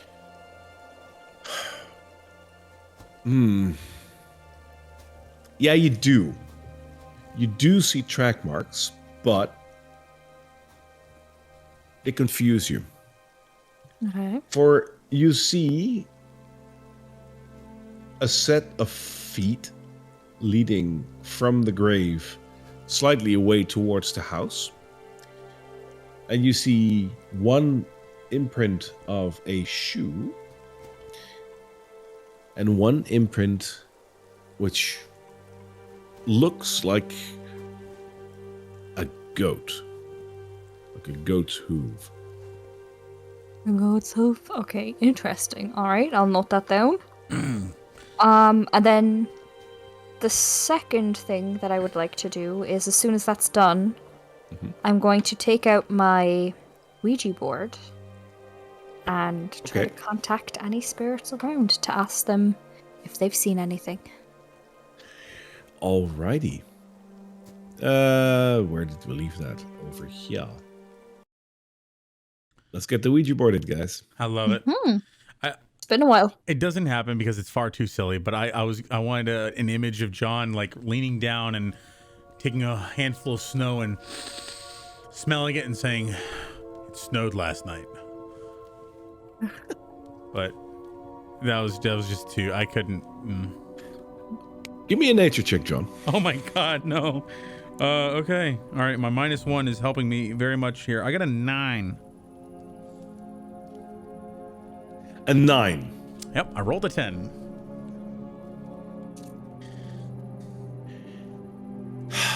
You smell a dog. It snowed last night and wet dog smell. Oddly enough, I wonder if a dog peed here. Ugh. If it's yellow, don't eat it, John. Yes, words of wisdom. I know you Californians don't have snow, but trust me, don't eat yellow snow. I have the constitution to Floridians, take by the way, it. sorry. Oh. I just flat out called you guys Californians. I am so sorry. Floridians, of course. Florida is the California of the South, as they say. No, they don't. Nobody says that.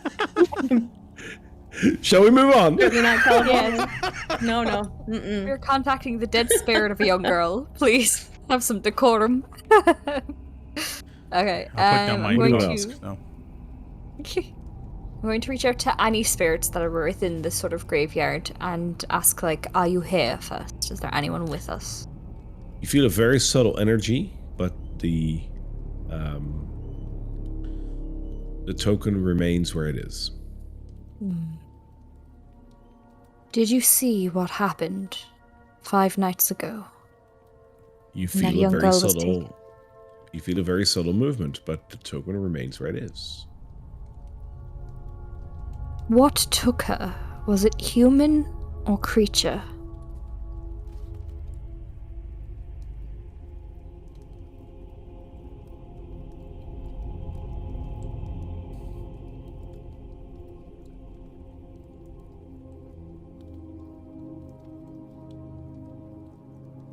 Other?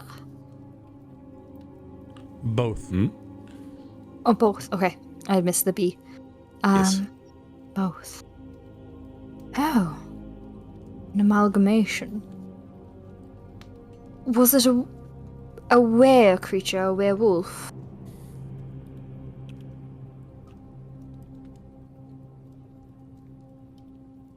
No. Not. Ah. U-O-E. Not sure. Not sure. Oh. Interesting. Did it drag the corpse off, or did it consume it?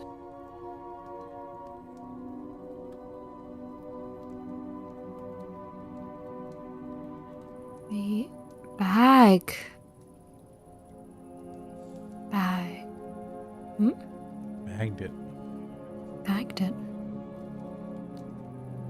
Okay. Oof. Where did it go? Do you know the direction? Do you know how far?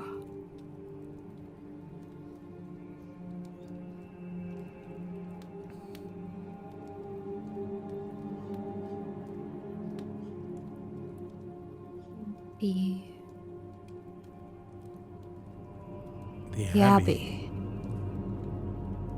Oh my.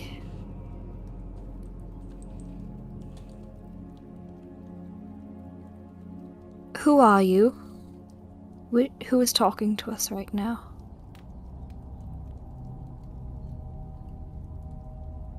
E-A-V-E.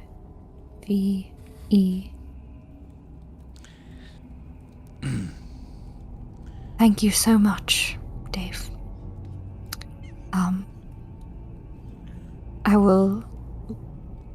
I hope you rest now. We will get to the bottom of this. Oh my god. Ah. How many Okay. days are here? I couldn't help myself. I'm so sorry. I think to very seriously say thank you, Dave, was a lot. I would like reparations. So yes, I'll turn to Kreskov, and I will say, I'll tell him basically what that just told me. We are headed to the Abbey anyway. We'd be happy to investigate further there. Dmitri will fold his arms and just shake his head and say, I can't believe that if you are going up the Abbey,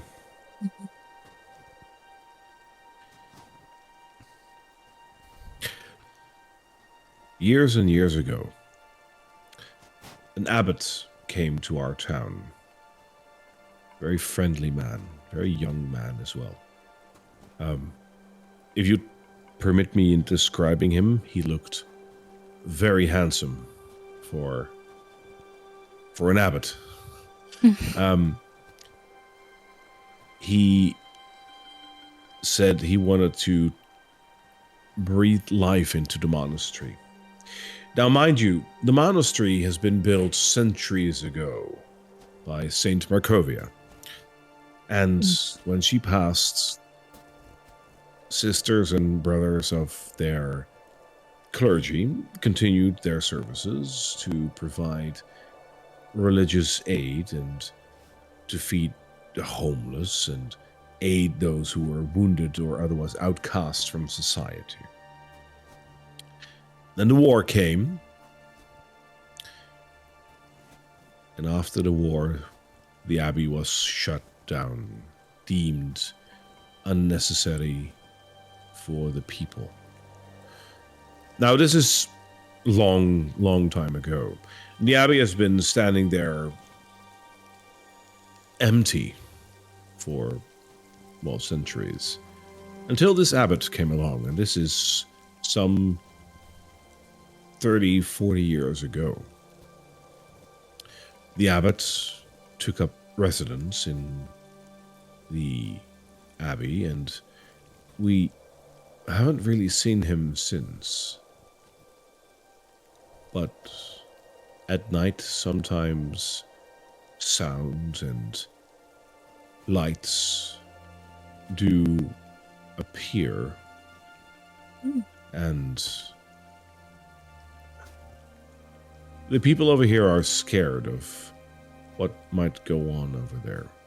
There's nothing immediately threatening about the abbey, just we don't know what's there. If what you're saying is right, I dearly hope that it is something just and honorful. But would the case be that it isn't, could you please return my daughter's corpse back to her resting place here? Of course, if we can find it, of course. I think if it were done with honor, they would have talked to you first. Or her mother. I would agree, good Sir Paladin.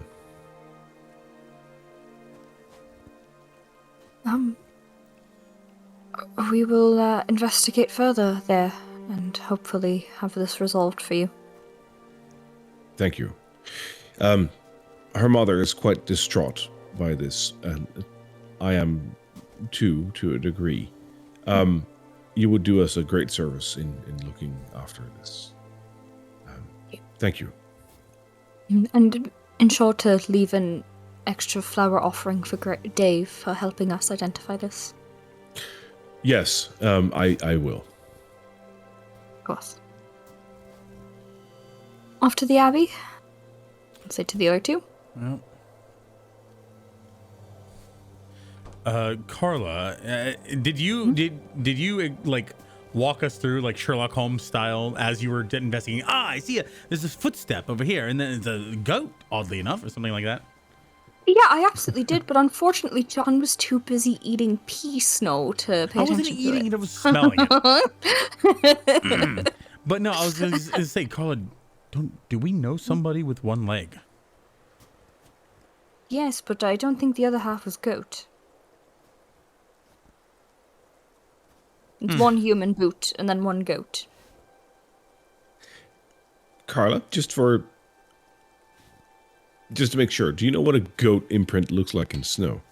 Like a hoof? Like a little, circle? Yeah, so in snow, it looks like a dot. Like a peg. Like a peg leg. She's interpreted, you said goat, she's interpreted it as goat, she has told everyone Which it's is goat. fine. We are looking for goat. That is fine. So we're looking for someone with one goat leg and one regular leg. Or human and leg. it said... It's is canon both now, so let's go with it. Creature and man, so... True.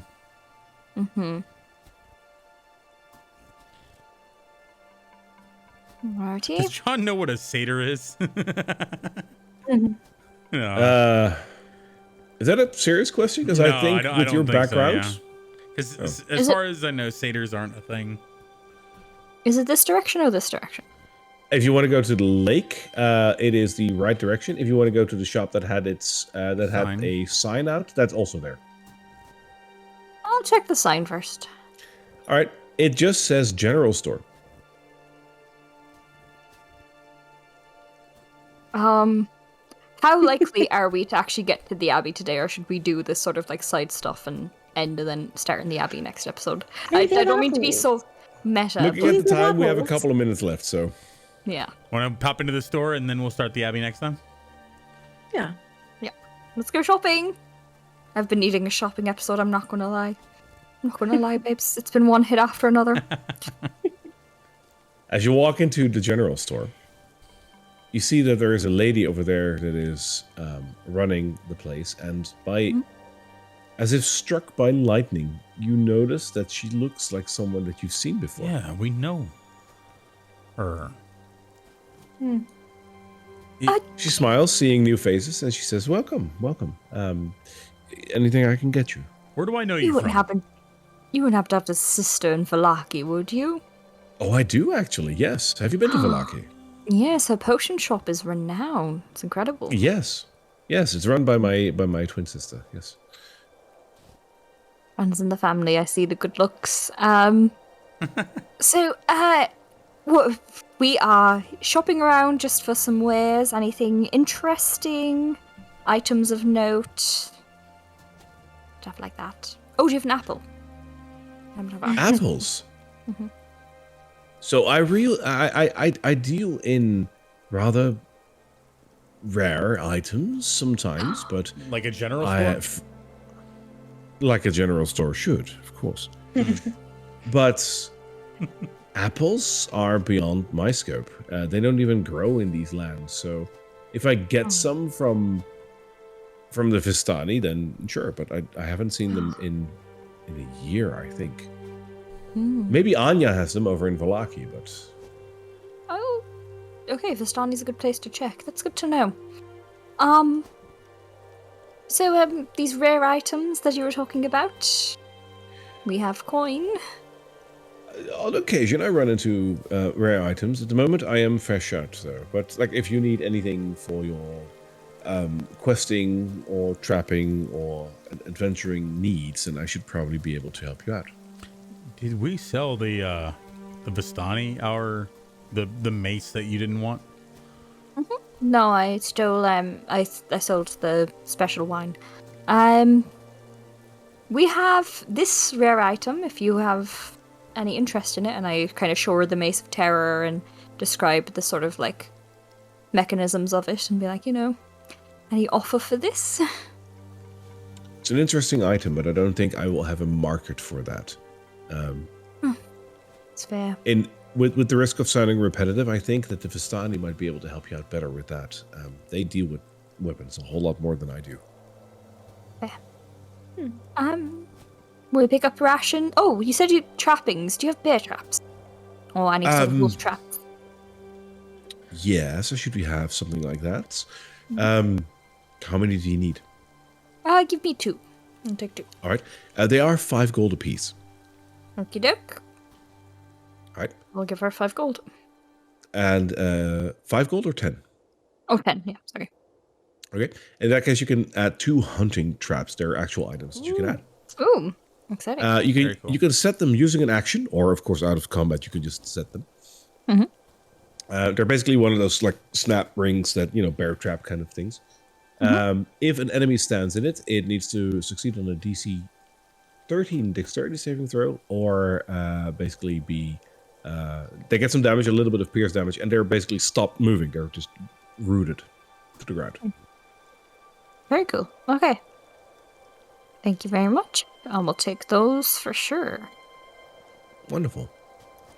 So you're here on business or what? We are stopping by to check out the Abbey. Oh my. Are you I sure? heard anything about it?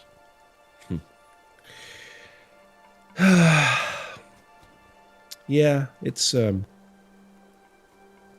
there is a strange aura on the hill in the Abbey. It was from what I heard, once a place of solitude and safety and healing, but I fear something has changed. I met the abbot once when I first arrived here in town. You see, the abbot seems to be from another time or world. His presence is unusual. He's so kind. He's so good looking. Yeah. I feel he lives by his own ambiguous values, and I mean, he's friendly, but there seems that there's a certain darkness that dwells within him. If you catch my drift, there's so much going on inside of him. So if you do wish to go there, take care if you want to visit with him. You've met him. Sorry. Sorry, I was just saying your Burgermeister. So wait, we've met him? No, that you've met him. I'll say to Sonia, and then I'll turn to John and be like, "What were you going to say, John?" I was just gonna say the Burgermeister said that he came here like 30 or 40 years ago. Is he still? Is he an elf or one of a halfling or someone who doesn't who can get older and still look young? He doesn't strike me as an elf. I know of the dusk elves that live near Barovia or Verlaki something. I've met them once or twice. It's nothing like that. He's She looks at the three of you and then locks eyes with you, Casariel. She says, he's kind of like you, but if you'd permit me, I mean no disrespect, but you're pretty, but he's divine to look at. But he's kind of like you. Should we tell him about the Sanguine Rose? He might have a better job there. What's the Sanguine Rose? It's a The bathhouse. brothel. Oh, It's a brothel. do we have a brothel here in Kresk? You do. Wait, do we? No, this is in Valaki. You'll have to take a trip down. Maybe ask your sister about it. Looks like they've opened a new inn there too. Mm-hmm. I mean, I could. I haven't been to Valaki in so long, but she looks at Casariel again for a little while. She says, sometimes you don't need to travel that far to find what you seek.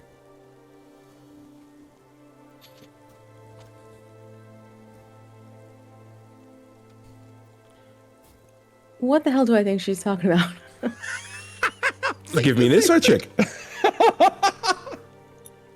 Maybe these Reading two are social long situations, Casariel's weakness. Okay. My passive is 18. However, I rolled a 19 again, but this time I have I'll allow something the- to add to it. All right. Plus 8. A million. Oh, a million. 27. Okay, so 27. Okay, she is totally hitting on you for some reason. Oh. Oh, that's better. I thought she was trying to be rude to me. Oh. No, That's no, fine. no. On the contrary, no. She apparently I'm no good at flirting as a girl to a girl. Ah, well. Casariel will smile back kindly at her and blush a little bit. Karla, what's going on? Finally, she's getting the attention she deserves. Do not ruin it for her. So they're not fighting? Okay. No fighting. No. Very good. Instead. Well. We'll keep an eye out for Mr. Divine. And we'll, if we make it back all in one piece, might pop in. I can't imagine he will do anything to you. He's such a kind soul. But the Abbey has a dark aura. I'm sure he went there to restore the Abbey to its former glory, but it seems to take him quite a long time. Do you know if he's half goat? She looks at you with a look of confusion on her face. I'd stare her down like I'm asking a serious question. Just say yes or no. It will need this to be a interaction. Half goat? Or I don't know. said? It might not be all of his half. He at least has a goat foot.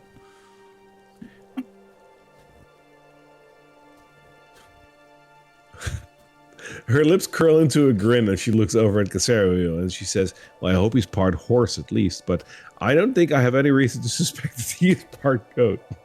Well, I have got to see this man because he is apparently quite something. He might also be part horse. I don't know, but as long as he has a goat foot. I'm dead. I think that's it. I think it has to be the end. That's it. We leave. Thanks And for then- coming, folks. I never show back up here again. John proudly walks out with his new hat and feeling fantastic. Karla will walk out after John and basically shut the door in Casariel's face to flirt with the girl if she wants for a little bit. Oh. Casariel's charisma is a 10, so she just smiles awkwardly and She's got opens the door and average leaves.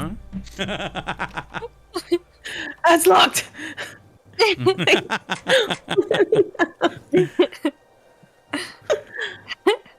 love Couldn't it. help myself. All right. I think that is a good point to end the episode. So next time you could go to the waters to see if Sergei is still there, and then onwards I to cannot wait to see this the guy. Abbey. You Good had episode, guys. I no I idea enjoyed how it. much restraint I had to exercise to not say Abba. Oh God. I don't want to be here anymore. I would like to be gone. You can't leave. I know. I'm sorry. Lovely. time. HR. It has been Nope. like 2 or 3 weeks since last time we were able to do this. I am so happy. This was fun. This was fun. Yeah.